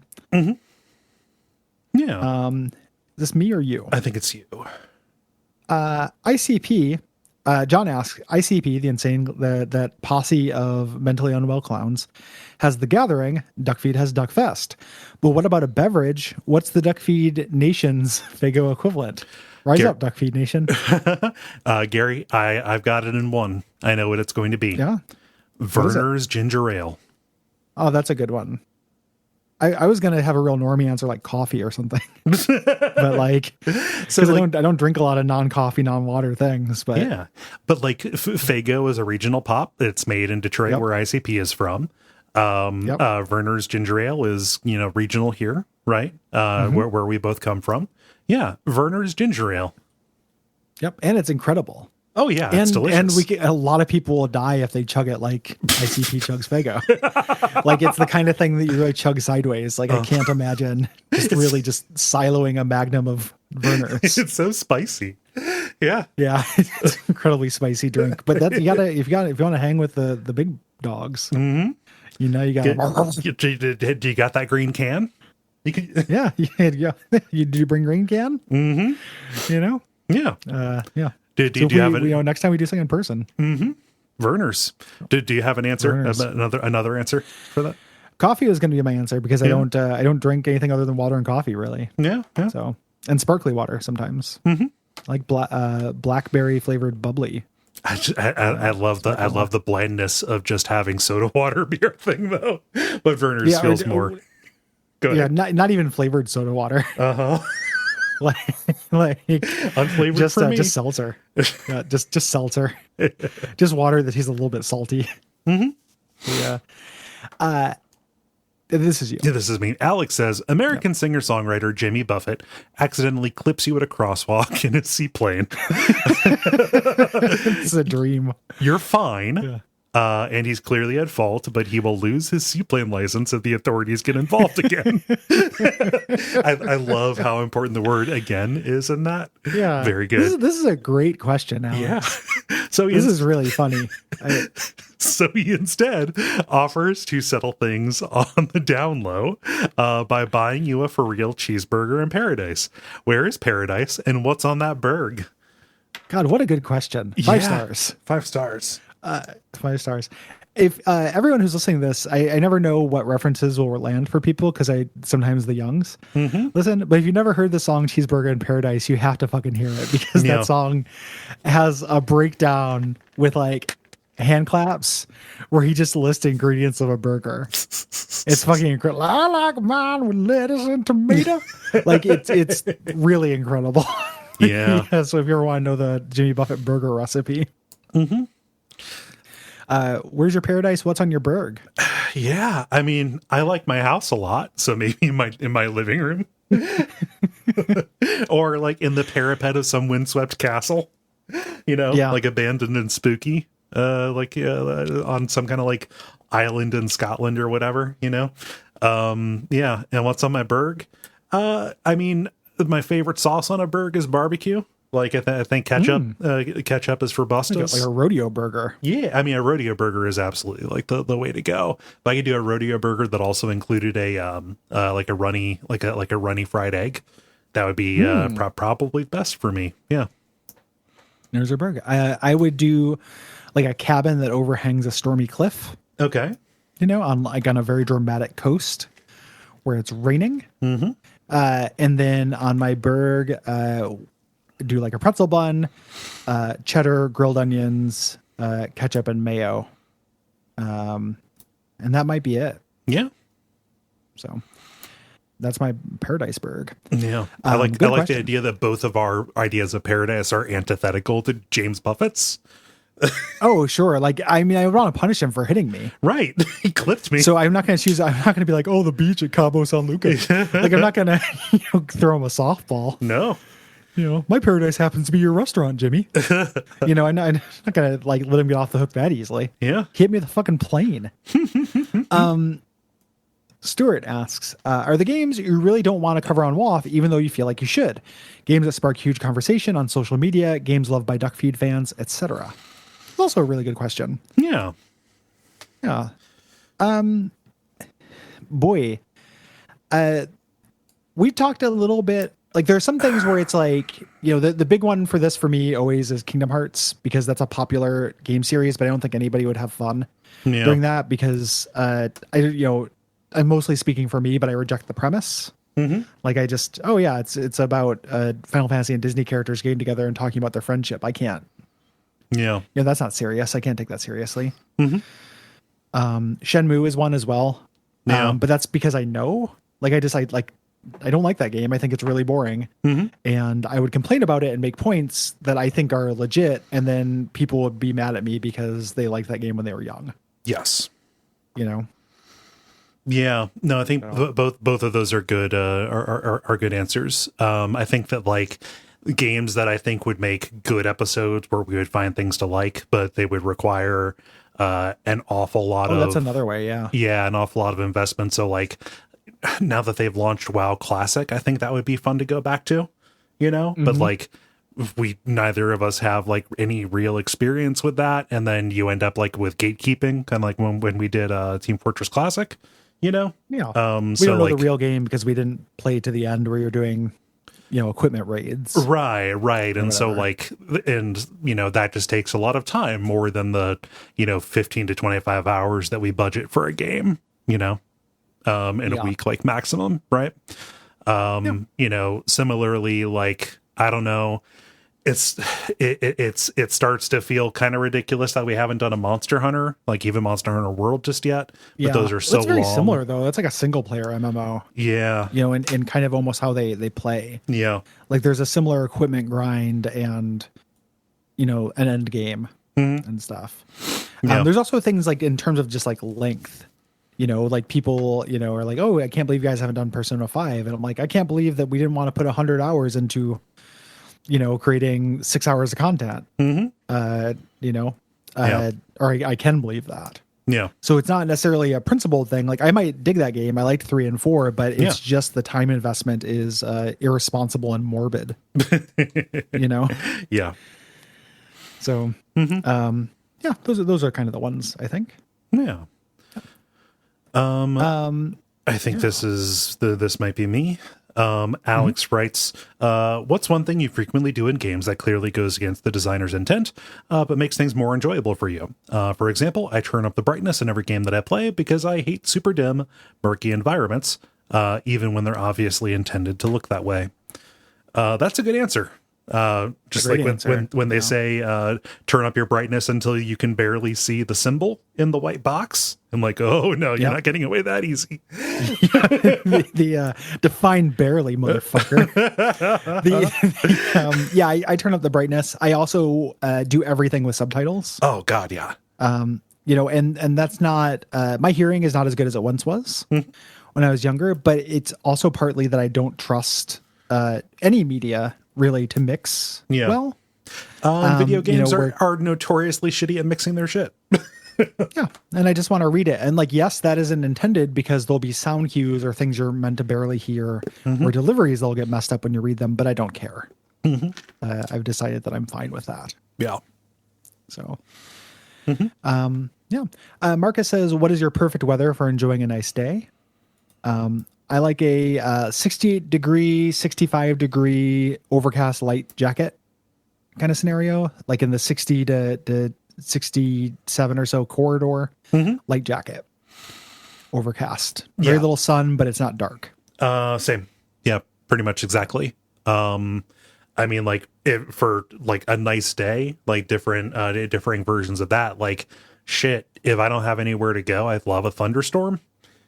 Dude. You know? Yeah. I love a snow day as well if I have nowhere to go. Yeah. Like if my power's not going to go out, but it's just like a raging snowstorm and you look outside and it's just white. Mm-hmm. That is so great. Yeah. It looks cool as hell. I basically just don't want to see the sun. It hurts my eyes, gives you cancer. Like it's no good. Yeah. Yeah. And I'm not comfortable in heat. Yeah. So. Ryan S. So non-gaming related, what job interview question are you most happy you no longer have to answer? And gaming related, what is your favorite favorite Pokemon and favorite region? For me, it's Golduck and Sinnoh from Diamond and Pearl. Interview questions never bothered me. Like is a weird thing where I hate the hustle of trying to find a job, but it's very rare that I would get an interview and not get a job. Like I interview extremely well. Yeah. So all of the questions, many of which I think are just like, hey, let's lie about this. Mm-hmm. Like I'm going to ask you a question about whether you love to be around people all the time. And you're going to say yes, because that's required for the job. We're both lying, but that's fine. Yeah. I'm glad I don't have to do that in general anymore, but there wasn't a particular one that bugged me. Same. I am very good at making people in authority like me. Is kind of the thing about it. So, favorite Pokemon that's moved around a little bit. My boring answer is Snorlax, because I've become kind of a little bit less invested. Prior to that, I have a lot of affection for the sword. Oh yeah, floating ghost sword. Love that guy. And then my favorite region, the one I have the most nostalgia for is, the one from Gold and Silver. Yeah. I think the one that I had the most fun, like actually moving around and playing, was the one where it is France. Oh, X and Y, I think that's the one. And you have like skates, like you really early on, you get rollerblades, and you just use the analog stick to just activate them without going into a menu. Yeah. That was, made that very fun to get around. Mm-hmm. Yeah. For me, favorite Pokemon, right now I'm going to say Sudowoodo, the rocked tree from Gold and Silver, because it's kind of the closest you're going to get to a Pokemon Cactuar. And region, let's say Gold and Silver, because I'm most nostalgic for it, and Pokemon is a nostalgic endeavor. Yeah. Final lightning round question. If you had to do one or the other, would you rather play through every Kingdom Hearts game or read through every Lord of the Rings universe book? As someone who has played the Kingdom Hearts games, I might recommend the Lord of the Rings option. I would rather read those books than play through every. Are you fucking kidding? There's 70 Kingdom Hearts games. Yeah. Like it would be the same amount of time as well. Like for all of those, like it's the same time commitment. But yeah, I would much rather read the Lord of the Rings books. Yeah. It's not like there's like, there are no good ideas in the Silmarillion. It's a reference book, Yeah. Yeah. And it's like, and you don't have to, it's not trying to tug on my heartstrings, the Silmarillion. It's just like a reference book I could read. Yeah. And be like, cool, now I know more about Middle Earth. It's all right. Cool. All right. Yeah. Yeah. No, 100% Lord of the Rings. Yeah. I mean, I'm not going to dream drop distance. You're not going to 328 over 2. Yeah. Yeah. And like, again, the Old West, like I feel like you could shoot somebody. Yes. For 328 over 2ing you.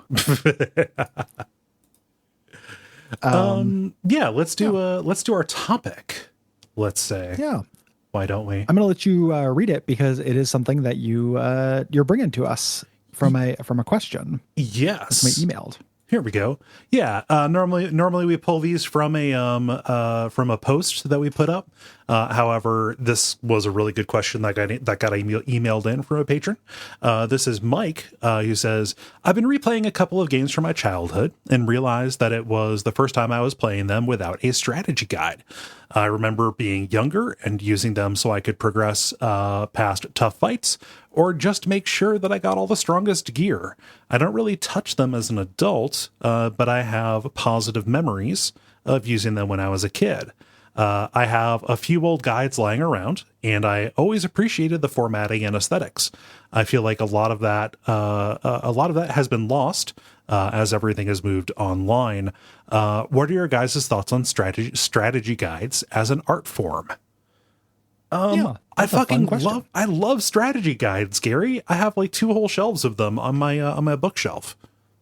I used to have a pretty significant collection, and I ended up donating them to a museum in a move. Like a museum in Seattle that was like the Interactive Game Museum or something like that. Yeah. But yeah, I also like them of a vintage. Yeah. You know, I go thrifting with some frequency when real life is going on, and that is the section of the store I make a beeline to.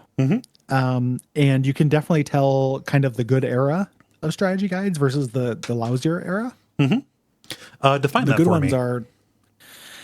For me, like I think that the beginning of the end was the Final Fantasy IX play arts online. You know, when strategy guards started referencing websites. Yeah. That is not just, that's obvious. Like Final Fantasy IX was famous for that, but other games after that also do that shit. Yeah. You know, because games would end up becoming bigger and more complicated. They really couldn't just put everything into it. Well, and games gonna end up getting updated more, you know? Yeah. So that, you know, they felt like they had to do that. And this is outside of, you know, kind of art pieces. Yeah. You know, like the Dark Souls guides, the Future Press guides that came out that are meant to be kind of prestige. Yes. Objects. But older guides, I think, are pretty incredible. Yeah. Guides from like 1995 to 2000. I love those. I really enjoy like having both the official and unofficial guide for a game. I mean, like the official in the streets, but like the official Brady Games guide for Final Fantasy VII versus like the unofficial guide that had like just a piece of fan art as the cover. Art.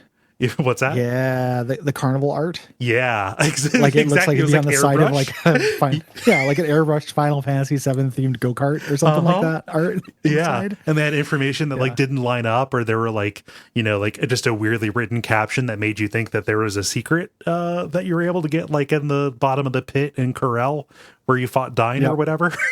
Just lies. Just rumors that the author had come up with. Outright lies. I love those. And like the other thing that will make a guide like really sing for me is like a fiction element or a personality element. Oh, the Myst guides are great for that. Like that are written from the first person perspective as like, you know, like, oh, so how do we have all these screenshots? Oh, the character's a photographer and they're writing everything and like, oh, I saw this and then here's my thought process as I did it. Yeah. Yeah. I remember that was actually really huge for a lot of PC games. My uncle who was the PC adventure game guy had tons of those, and the kind of in-universe hint guide. You look at the hint guide, and this actually isn't exactly the same because it came with, but the manual for Starflight has a hint guide in it that is written as like logs of a crew that went on the journey before you. The Fallout 1 guide, which is one of my favorite like Fallout pieces of ephemera. When I sold my big collection of Fallout ephemera, like it's one of the things I kept, which is written in universe as a guide for people leaving the vault, with like tons of flavor, and stuff like that. Like that shit's incredible. You know, because it's games writing that goes away. Like it's some of the rarer games writing you could get. You know, and you run into stuff from the early 90s where there were authors who were famous for that kind of thing, like being funny, like Zach Meston, his Link to the Past guide. Yeah. I remember reading that a lot, and it's like full of jokes. Like that dude was making jokes, and I remember it being some of the first like gaming humor I read. Yeah. I got to find a copy of that. Like I am kind of surprised I am not looking at that right now. Yeah. Yeah, I mean, like whenever if we ever go back to to having like PRG and like, you know, those kind of events again, you know, one of the things I miss is going through the big long boxes full of strategy guides, pulling out like old survival horror ones, like old survival horror strategy guides. Like there would be information in those that you just wouldn't get, like names for enemies or backstories for like why they had their design and stuff. Like that was a really huge thing for like Dan Burlew's Silent Hill guides, you know? Yeah. I remember having a Resident Evil 3 guide that had a lot of that and then was also very funny. like had these little side things that the author was just like having fun, you know, and it was like, where is Raccoon City? You know, and he was like taking photo clues of where you would see area codes. Yeah. And stuff in the background, or like, what do we think about the other products that Umbrella sells? You know, what's Aquacure like? Yeah. That kind of thing, which is just like so endlessly charming. Yeah. To me that, you know, I ended up like I played the game Resident Evil 3 and I played it a few times when I had it and had the mercenaries mode. So I played that game quite a bit. Yeah. But I also read the guide like kind of over and over. Oh yeah. You know, as a teen. I would take strategy guides to school so I could like play the game in my head during the day. Yeah. You know? Yep. And as a CRPG guy, the strategy guides for like Baldur's Gate and Icewind Dale and stuff basically double as source books. You know, same thing with the manuals, which is a different discussion, but we could probably tie it into this as well. Yeah, no. But the manuals would, you know, the Baldur's Gate manual has descriptions of all the spells, and all those spells are all the second edition D&D spells. Oh yeah. You know, so fully half of that book is like the player's handbook. You know, and then the strategy guide has like monster stats. Yeah. Like fully half of it is like a monster manual with stuff ripped from the game. Same thing. I mean, the worst game and later, but it hit at the right time for me, the Neverwinter Nights guides. That didn't just have like, you had the strategy guide for the main game, but you also had like the handbook for world creation, which, you know, was a little bit of like technical stuff for making stuff in the Aurora engine, but it was kind of like a DM guide, with just really plain spoken advice for like how to run people through a campaign. You know, like story hook ideas and things. Just incredible. Yeah. You know, and I think that part of the reason why that has changed, you know, other than the internet, which the asker obviously, you know, points out, like right now I can just go and get any of that information that's non-flavor, like anywhere. You know, it is easy to find second edition D&D spells online. Yeah. Part of it is the complexity of games. Yeah. And I think a big part of it is 3D and 3D maps. Yes. You know, in kind of a general sense, like cutting down, you know, you'd have like a Doom guide that had Doom maps, and that worked because they were 2D and they were just like mazes from above. But you get into a really complicated 3D level, you know, those Dark Souls guides are beautiful, but it took a long time for them to figure out how to like map the catacombs. Yes. You know, on a 2D image. You know, so you'd end up with the kind of like it's a chicken and egg thing almost, where like, you know, the games would become more complicated. They couldn't really map them. Also, when they went into 3D, at some point it swung the other way where games would be more simple. Like there wouldn't even really be a need for a map because you'd mostly just move forward. Yeah. You know, of like the kind of the 360 generation. Yeah. You know, didn't have a lot of like really complicated map design. And you would still find guides for those. If I go to the thrift store, there's all kinds of like Killzone shit like that. But I'll pick them up and flip through them, and it's like nothing. Right. Like there's like boss strategies and then lots of pictures. Yes. You know? Very little in the way of content. Yeah. And that. Something else that has changed, and I mean, I've just noticed this like in the past like 5 or so years probably, is that there are other things that can scratch the itch. So like used to be you would get a strategy guide, and the cool thing about it was like looking at the art, but now there are like art and world books that you can get. So like one of the best ones of those that I've gotten is like, here's the world of The Witcher, and it has you know, art and huge beautiful screenshots and like writing about characters from the Witcher series, specifically like from the trilogy of games, and then like notes about how they connect back to the books and things like that. You know, and that would have been something like narrative content or visual content that would have gotten in the past out of a strategy guide like that. Same thing. There are 2 really good world books for Nier Automata. It's like 2 volumes about like the different areas that you can go to that talk about connections between the different games that are there. And the art in that game is fucking gorgeous to me. So like those are cool to have. And then also like editorial stuff. I saw you tweeted today, like this is what the 10th anniversary of the of the Hardcore Gaming 101 Guide to Graphic Adventures. Yeah, the adventure. Yeah, or like those bitmap books, the CRPG book, or the adventure game art book that has those interviews and things. Like that is like a really viable thing, I think, particularly because of crowdfunding now. And so, like, yeah, you can decouple those awesome, like, ephemeral things from the beat by beat of how to play the game as well, if you are just looking for, like, information or to have, like, a nice coffee table artifact about this game that you like. Yeah. Reference books have scratched a lot of that itch. Yeah. Like, the art stuff is always funny to me because there's a couple of those I own, but I always see them advertised for things I can't imagine people are buying them for. Right. You know, it's like, oh man, the Art of Infamous 2. You know, finally.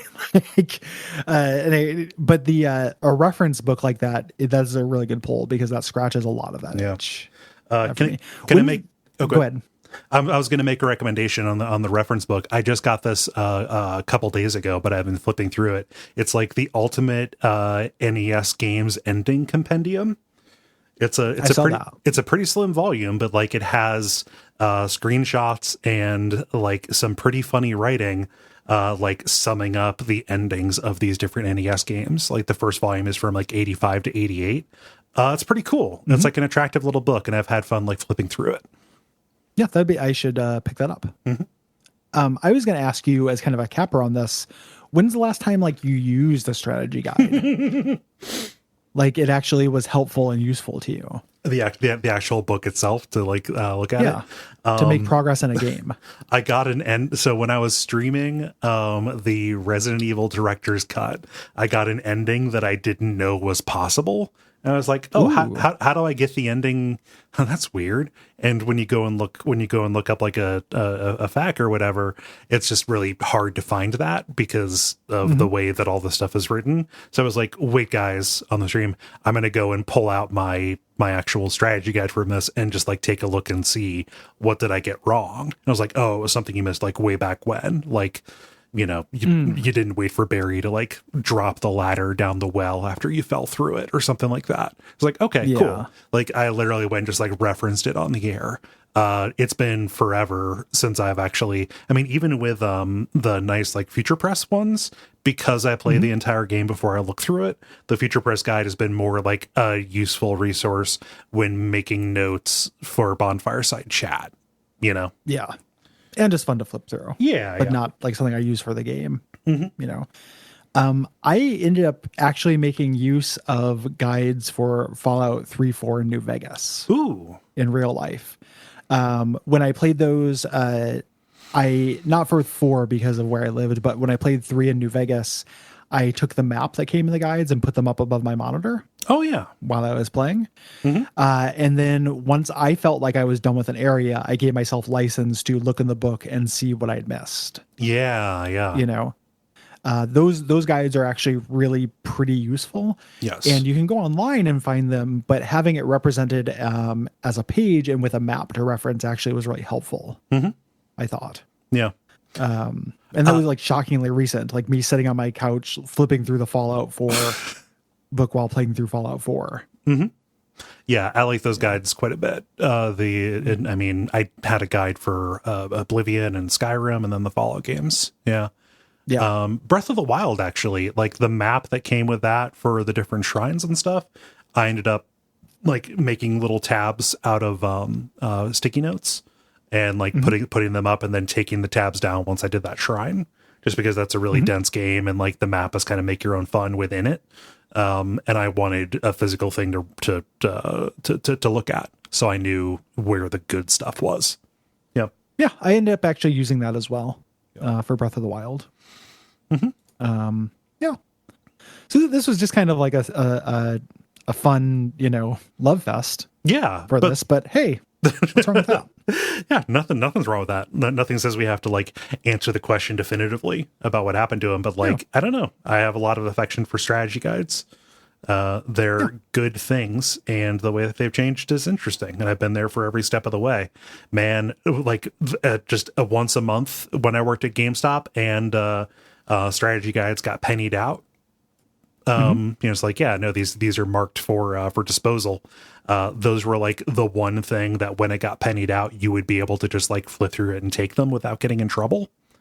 Yeah. So I have just a bunch of pennied out strats for games that I never played, never intend to play. I used to just pick them up if they were cheap enough, kind of no matter what game they were for. Yeah. And now my collection is I have them for games that are important to me. Yes.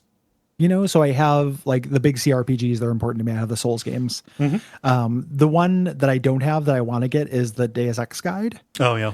Which I'm sure is not very good, but it's rare and kind of hard to find. So I do not have that. So, yeah. Love guides. Love guides. Let's read the responses to our May games. Let's do. Yeah, so I'll get us started. Hitman 3. Benjamin writes in, Hitman 3 isn't my favorite in the series, but that doesn't mean it isn't spectacular. Dubai, Dartmoor, and Berlin especially hold up to me with the best maps in the series. I was somewhat disappointed by the lack of extremely public spaces like Miami or Marrakesh or Sapienza in this one, with the only one I can really think of being the club in Berlin. But the more contained spaces it does give you are extremely good. Something I found interesting is how much more elaborate the escalation missions in this game have been compared to previous ones, especially the DLC escalations sold as part of the Deluxe Pack or the 7 Deadly Sins Pass.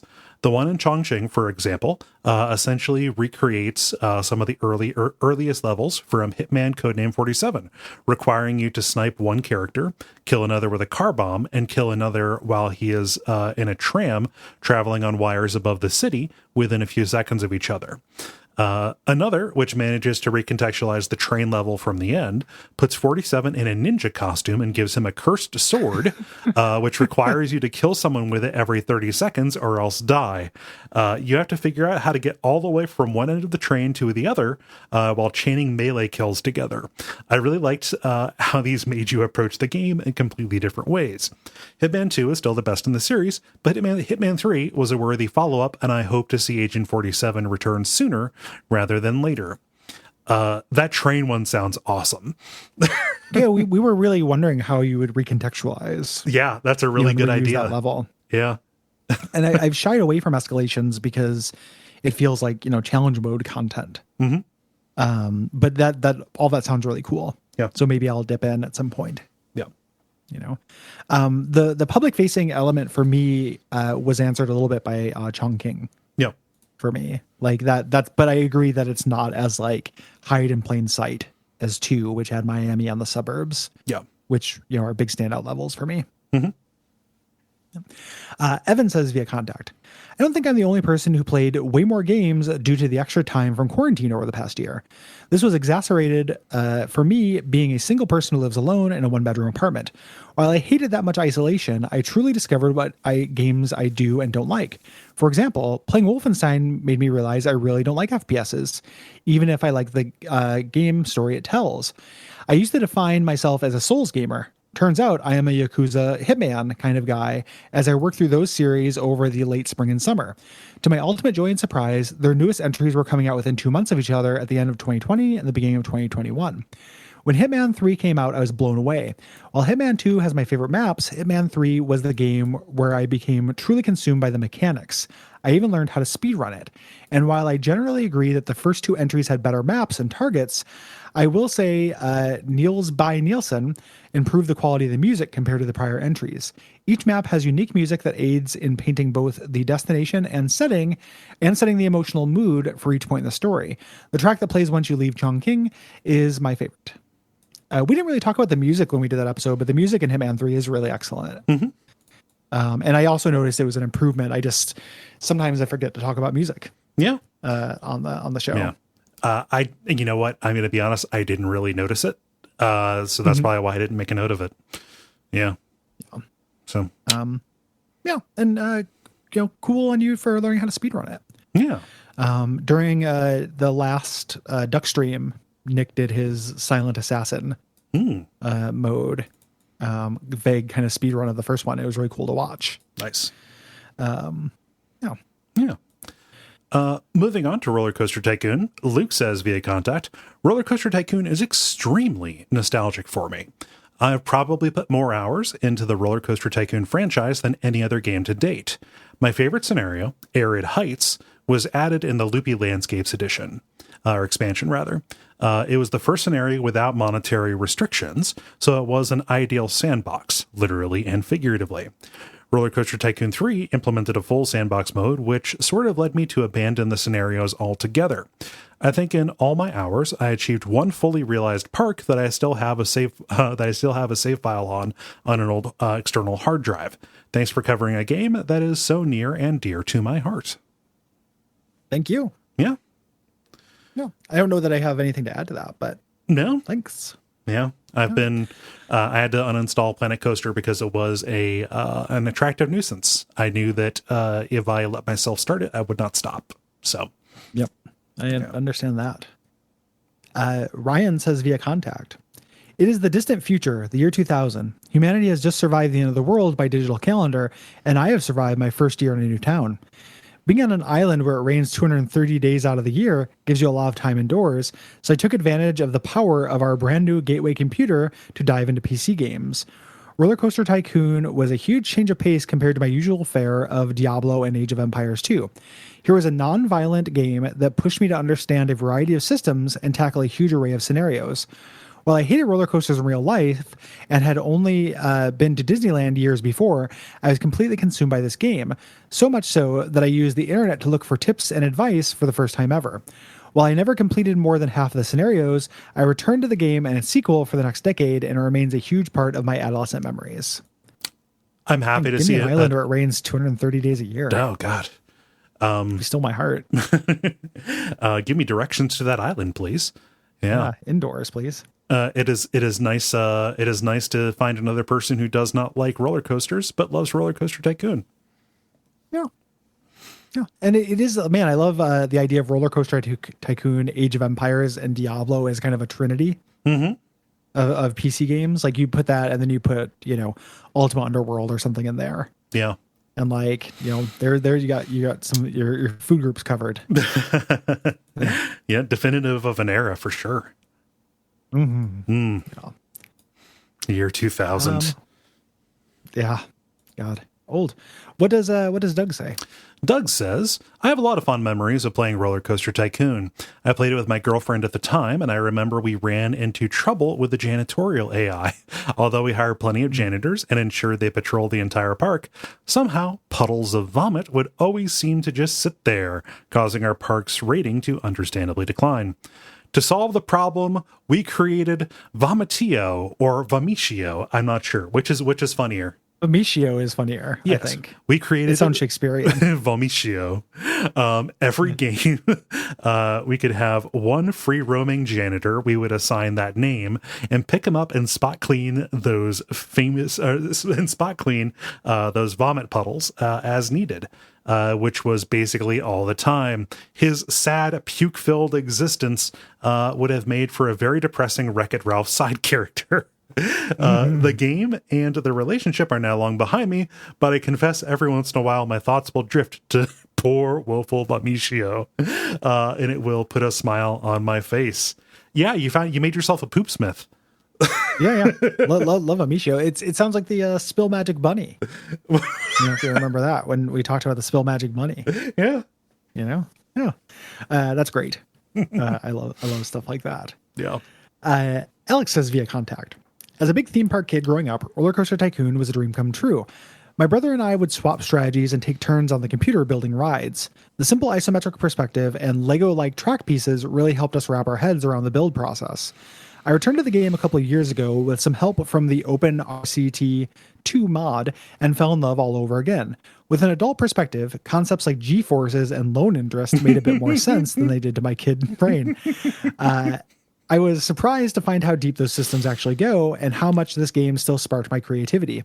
I fell right back into spending all my money on huge wooden coasters that took up half of my park. RCT, to me, is a perfect combination of management/sim elements and a platform for freeform expression, more so than a lot of other sim games and city builders. Nothing quite strikes my creativity like the tracks and loops of Roller Coaster Tycoon. So I love the concept, like the milestone that one will go through, like when it just a substantial portion of your childhood innocence dies and your shoulders just stoop a little bit more from the extra weight on top of them. The second that you understand loans and interest. Yeah. Then they do that to you in school. Yeah, you know, but like you never like it, that. Like that is not especially practical. You know, like you don't feel the consequence of a loan like you do when you take out a loan in SimCity. Yeah, no, it's not practical. It is just a weird thing where they're just like, "Hey, kids, yeah, you know, get less happy about this. Like, learn something miserable." Yep, you know, this is waiting for you down the line. The beginning of Atrocity, Gary was learning about compound interest. Yeah, compound interest. Yeah, there are people in the world who make a living off of already having money. Yeah, and this is after I learned that people make a living off of having already bought property. You know, everybody makes a living off of just things that they didn't do, or they're not doing and didn't, you know, and maybe just their parents did. Yeah, at one point. Yep. Oh god, my shoulders are drooping so much right now. Oh god. Yeah, I know. Like they're basically, they're basically coming out of my hips. They look like a Venture Brothers character, like a background character. You know, like the torso. Oh man. Like that. Did you have anything more to say about that? No. These like a lot of these responses, I don't have anything to add, but it's also just like, yay, RollerCoaster Tycoon is great. It is. You know, I'm glad everybody loves it. Yeah. You know. Benjamin says via contact, I have so many memories of playing RollerCoaster Tycoon 3 years ago when it was new. It was one of the first games I ever got on PC, and it was one of the first things that started moving me from consoles of the time, like the GameCube, over to PC gaming. I was shocked when I heard you mention that in the episode that the original RollerCoaster Tycoon was written in assembly code. Looking into it, it was written in x86, which is a language that I've worked in before. I cannot fathom a project as big as RollerCoaster Tycoon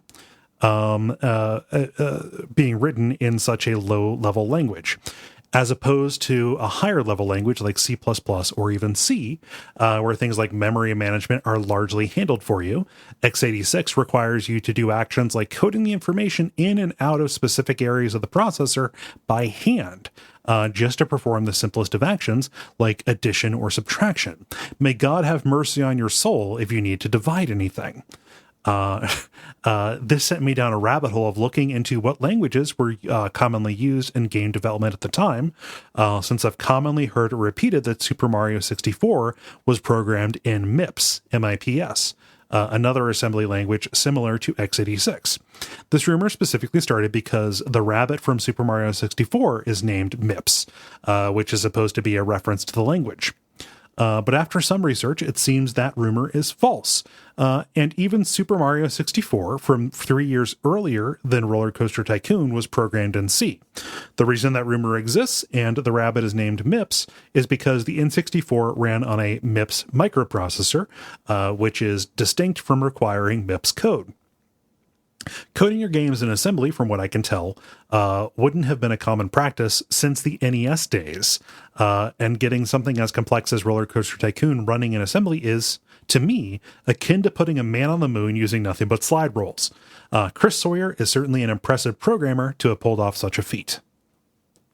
Yeah.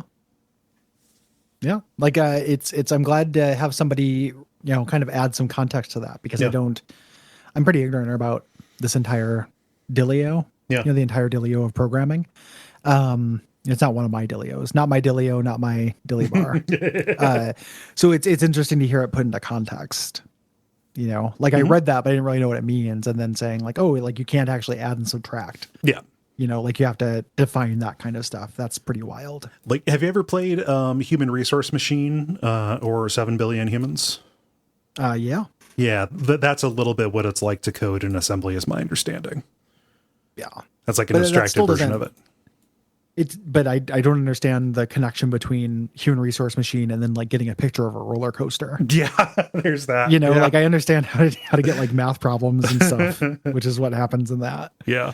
But yeah, programming is interesting because it is like a subset of games. It's a very specific subset of gaming things that I respect, but I just don't. It's hard for me to find the fun in it. Like I loved Little Inferno, and World of Goo, and then I got Human Resource Machine, and I was like, oh, this just kind of isn't my game. Yeah, like this is fun. It's a very approachable version of this, but I'm just doing math problems. Yeah, like this feels like number buncher to me. Which is all fine, well and good, like when you're in school. Yeah. But now I munch on snacks. I don't need to munch on numbers anymore. But I'm really glad such things exist for people like Nick. Yeah. Finally, on RollerCoaster Tycoon, Luke says via contact, your RollerCoaster Tycoon episode was a lot of fun and brought back fond memories of my childhood. I don't know about where you guys are from, but I live in Canada. Where I live in Canada, RollerCoaster Tycoon was given away for free in cereal boxes in the early 2000s, which is how I got my copy. I remember having a great time with it, but the strongest memory I associate with it is from 2010 and is sort of incidental to the game itself. Back in 2010, I was in my second year of university, moving in with a bunch of friends for the first time. One of my housemates brought a copy of Cheerios along when they moved in. I noticed that it had a copy of RollerCoaster Tycoon in it. Oh, they're giving away RollerCoaster Tycoon again, I said. That's cool. I opened the box and poured myself a bowl. Presumptuous of you. One bite, and I realized that I had made a terrible mistake. No, they were not giving away RollerCoaster Tycoon again. This box was from the first time they'd given away RollerCoaster Tycoon 7 years earlier in 2003. Apparently, old unopened boxes of Cheerios don't go moldy or anything like that. They just get very, very stale. It tasted like eating styrofoam peanuts. 0 out of 10. Do not recommend 7-year-old Cheerios. I don't know why this friend of mine had kept a box of Cheerios for that long, but I should have seen the RollerCoaster Tycoon as a red flag. In terms of memories of the actual game, for whatever reason, the most vivid ones I have is my dissatisfied customers starting to leave the park in hordes, and I, in my frustration, picking them up before they can get out the gate and dropping them into a pool of water to drown. And then a wave of guilt came over me as I empathized with their pathetic AI lives. So I scooped them out from the water and set them on the far side of the park where they at least have to take a little bit longer to leave. I'm happy that you saw some mercy for those peeps, and I'm also happy that those Cheerios didn't make you go blind. Yeah, you didn't. I rewatched Review. Oh yeah, and where he has to try the burrito, like the viral marketing team, the 6-month-old burrito at the hoarder couch. This is incredible. It's just he has to go to court that day. Oh God, that show is so fucking good. It's the perfect body. It's a treasure. Oh God, yeah. The teeth, like those huge veneers that he wears. Yeah, it's really, really good. The Orange Hulk guy's kind of a good boy. Leave him alone. Well, the challenge was to have the perfect body, not a very good body. Perfect implies symmetry. Yeah. It's really, really good. James Urbaniak is such a treasure. Grant is such a he's a perfect villain. I love it so much. He's the villain of the show too. He's like the ultimate antagonist when you get to the end. I forgave you before I hit the ground. It's really good. In terms of what's the oldest food you've ever eaten? Oh, I think that when I was in college, I went to the corner store and I was like, oh, a glass bottle of Fresca. I like Fresca. I've never seen it in a glass bottle before. This was like in 2007 or so. And I drank it and I was like, oh, it tastes kind of weird, whatever. And then I looked at the like Best By date or whatever, and it was like 1998. Oh man. Yeah. So. I've had similar experiences to that. I remember one time I ate some gummy bears from a dollar store, and they were like as hard as like certs. Like they didn't even have the retsin for you. Yeah. Yeah, no, I mean harder, like just the hardest, like they gave a little bit, but it was like you could construct like a boxing mouth guard out of them. They're just horrible. You had to like suck on them for a real long time. Yuck. Had to soak them to be good, like fucking fish. I probably would have thrown those away, actually. Oh, I did. Yeah. I didn't actually soak them to reconstitute them into gummy bears or real bears. I don't know what would have happened. Yeah. But yeah. You see, it's like cooking beans, from scratch. Okay, you got to separate out. You got to sort these, and then leave them in a jar of water overnight. Yeah. Yeah. Well, the sorting is for suckers. That's to sort the like aesthetically unpleasing beans. Well, I mean, sometimes I found pebbles in dry beans before. Really? Yeah. Where are you buying your beans from, man? The quarry? From a bag in a store, dude. I've never found a pebble inside a bean. Okay. Bag. Not inside of it. I mean, amongst the beans. Yeah. I've never had an imposter bean. Okay. You know? Yeah. I maybe I just semi-charmed kind of life. Maybe. I don't know. Yeah. What does Michael say about Metal Gear Rising? Michael says about Metal Gear Rising, I think Metal Gear Rising might have been the game that broke me of a bad habit. Throughout my late teens and early 20s, I always pushed myself to play only important games. Important games are in quotes there. I was forcing myself to play only the heady, emotionally challenging, or thought-provoking material. Unfortunately, taking only the brainier works was exhausting to me, and I grew tired of games over time. A friend sold me on the idea of Metal Gear Rising using an appeal for more Kojima-esque snake oil philosophy, even though there isn't actually much of that in this game. I think he was secretly trying to save me from my pretension cage. Metal Gear Rising's over-the-top stupidity was a breath of fresh air for me. I realized playing it, not everything needs to be an artful masterpiece. I learned to embrace some dumb fun in the mix too, and I've loved games more ever since. I like that story. I'm glad that friend helped you out. Yeah. It's, you need a balanced diet, of things. And I think that applies to all mediums, like it's the comparison I always use is like, a nice pizzeria pizza is always good, but I'm not going to turn my nose up at a frozen pizza from time to time. Like they're different critters. Yeah. Same thing with games. Yeah. And it's interesting the way that, in this context, Metal Gear Rising is a dumb game. And when I see this kind of talked about now, or when I see, echoes of this, it's more on an indie AAA kind of continuum. Yeah. Where people are like, why would I ever play like a game with a gun in it? When it can all be Tender Frog House. And it's like, well, you can do both. Yeah. I think, in my opinion. Gordon says via contact, there's a lot to say about how good Revengeance's soundtrack is, but it has a special place in my heart as it has literally extended my lifetime. I'm a lazy man and struggle to make any headway into the gym. That was before I bought the soundtrack for Revengeance. Now I get onto that treadmill and load up Rules of Nature. As soon as the singer starts screaming, I start repeatedly mashing the go faster button like I'm parrying the extendable electro blade of my own weakness. From that point, there's no stopping me. If there's no one else in the gym, I'll be jogging along doing imaginary katana fights by the time I've reached the Stains of Time. By the end, I'm metaphorically battling the bare-chested, superpowered Dick Cheney of my poor stamina, but I can hold out knowing that it has to be this way will see me over the finishing line. I'm now healthier than I've been in my entire life, and owe a lot of that to the unapologetic butt rock of Jamie Christopherson. I also like that story. Cute. I'm very happy that you found the secret to getting motivated at the gym. Again, review. I didn't like exercise. It hurt and was boring. I'm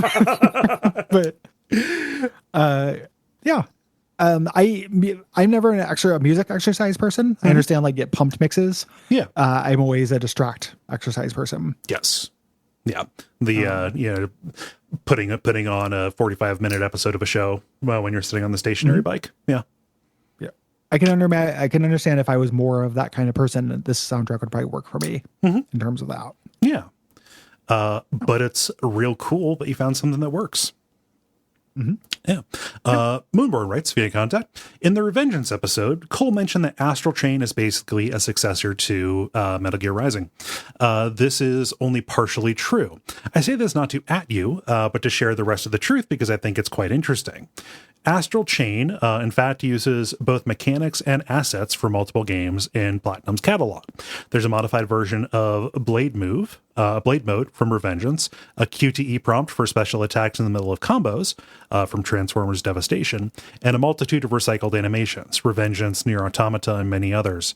There's even a dog familiar that practically wholesale uses Blade Wolf's wireframe and attack animations, including his howl from the boss fight. Read cynically, and being perfectly honest, realistically, this was done to cut costs on what was supposed to be Platinum's, what was supposedly Platinum's most ambitious game. But read more generously, it is like a celebration of Platinum's history.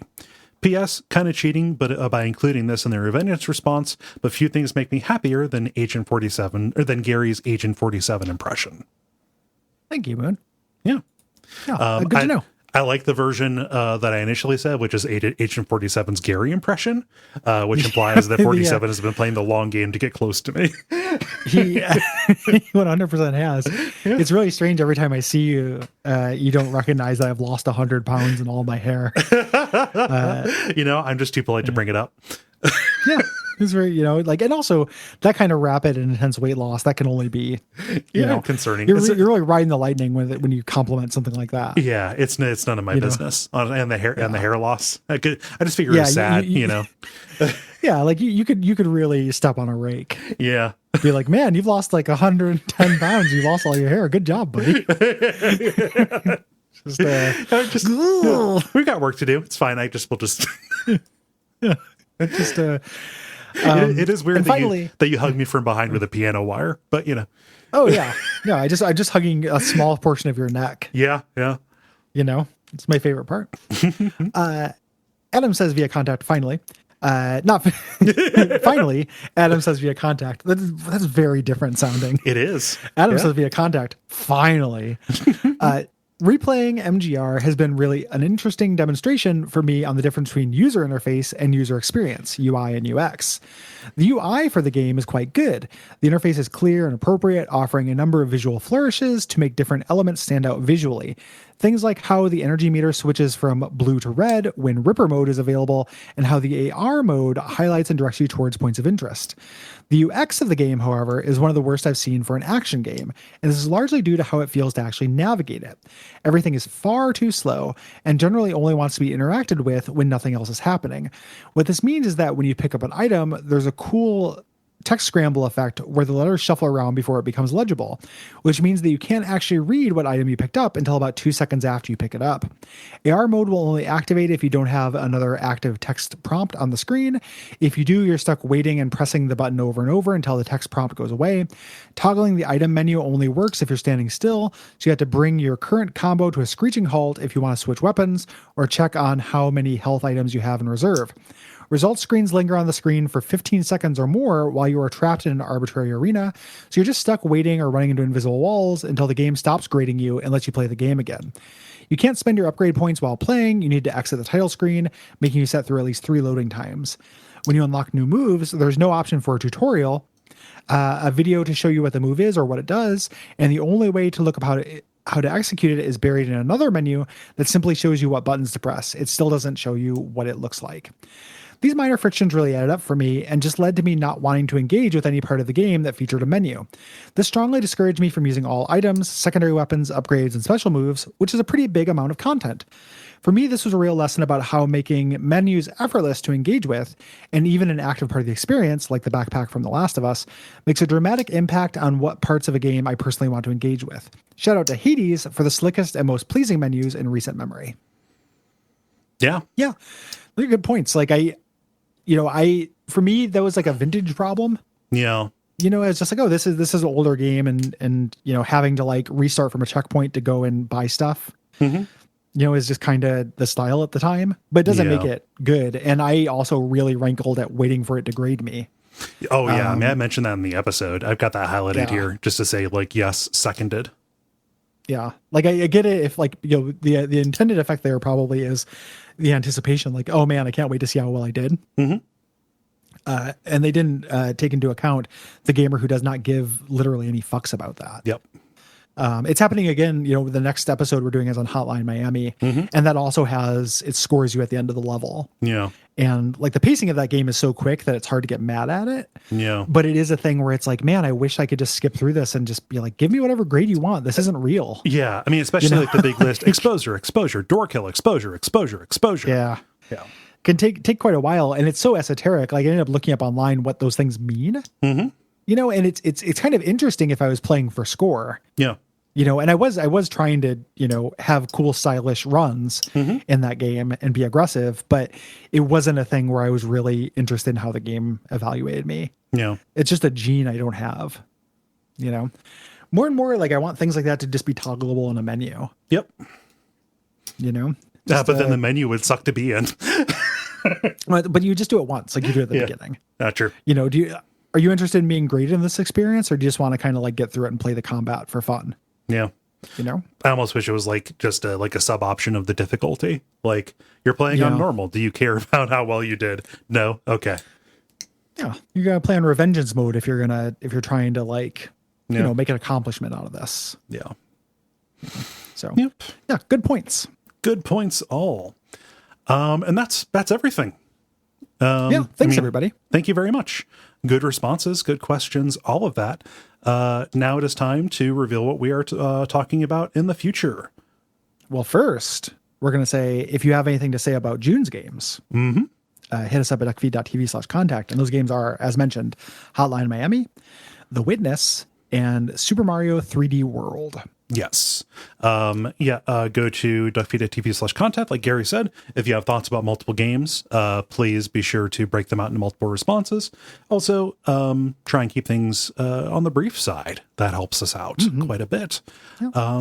And July's games, we've got cool stuff here. The first game that we are doing in July is one that we've gotten a lot of requests for. We're talking about Horizon Zero Dawn. Yeah. Yeah, it's a big year for like open world, big year for puzzle games, it's kind of this year, a lot of concentration of stuff. This is a patron request from Doug. I'm looking forward to it because a lot of people have told me I would like this game as a bow cuck, somebody who likes bows. Yeah. And the way we're structuring this month is interesting too, because it's like a big spicy meatball and then 2 little side salads and then a spicy meatball. Yes. After that, we're doing. It is an incredibly weird meal, like a salad sandwich. Heat Signature is the next thing we're doing. Yeah, which is a patron request. I've not played that, but I'm interested in it. It's the people who made Gunpoint, which is an indie game that I like quite a bit. Yeah. And that will be another kind of, similar to RollerCoaster Tycoon or Hotline Miami, something where it's a little shorter of an episode where we discuss the mechanics. And we're trying to fit more of that kind of stuff into the show, because we want to be able to do things like Horizon Zero Dawn. Yeah. And fit that in as well. Yeah. After that, another kind of bite-sized one, as we leave room to prepare for bigger, spicier things. We're going to be talking about The Stanley Parable. Yes. The indie darling about, what it is to be controlled in a video game. Yeah. And one of the, comedy games don't always work. Yep. Stanley Parable is very funny. It's very funny. And a lot of the comedy is expressed through play. So. Yeah. And then finally, kind of doubling as a vanity pick from me and also a patron pick, because it's just because it's something I've wanted to get on the schedule. Our premium episode for that is Prey, the 2016 Prey. Which is something I've wanted to visit on the show for a long time. Might be my favorite opening in a video game. Oh, it's amazing. The wham moment in that might be, I think, the best, opening in the game. So that's going to be our premium. Everybody gets the generalities on that. Patrons will get the whole episode.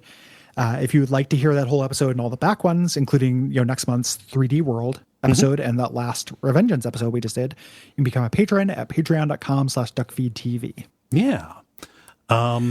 And generally, that is the best way to support us. You get a whole bunch of extra content in addition to the full versions of those episodes. If you are listening to this and you haven't done so, go and take a look, because there may, in fact, I would say there definitely are hours and hours of content awaiting you. Yeah. It's also, when you're there, you can, we talk about episodes being sponsored. We have like 1 or 2 slots this year left. We are almost full up for 2021. So if that's something you're interested in, you can hit us up there at that tier. Also, this is I'm just going to go ahead and say it. If something happened and you have sponsored that tier and I've not reached out to you, ping me on there. Yeah. Especially if what's happened is you sponsor us at that and then you've decided to do it again. Yeah. Because Patreon is not always good about giving us a heads up if somebody, goes to a tier and then reduces their tier and then goes back up to the tier. Yeah. It doesn't always tell us. So we'll make it right, 1000%, but also I'm not perfect and I'm going through some shit. So ping me there and we'll make it right. Yeah. So whatever that looks like, either, we have some slots left this year, as we mentioned. We can give up, I can give up a vanity slot, or we can, refund or do an early 2022. If you're cool with that, we'll figure it out. Yeah. But we will make it right. Please do. So, yeah. I think that's about it. Think so. Yeah. Thank you for listening. We appreciate you very much. And we'll be back in a week with Hotline Miami. We will. Umbasa. Umbasa.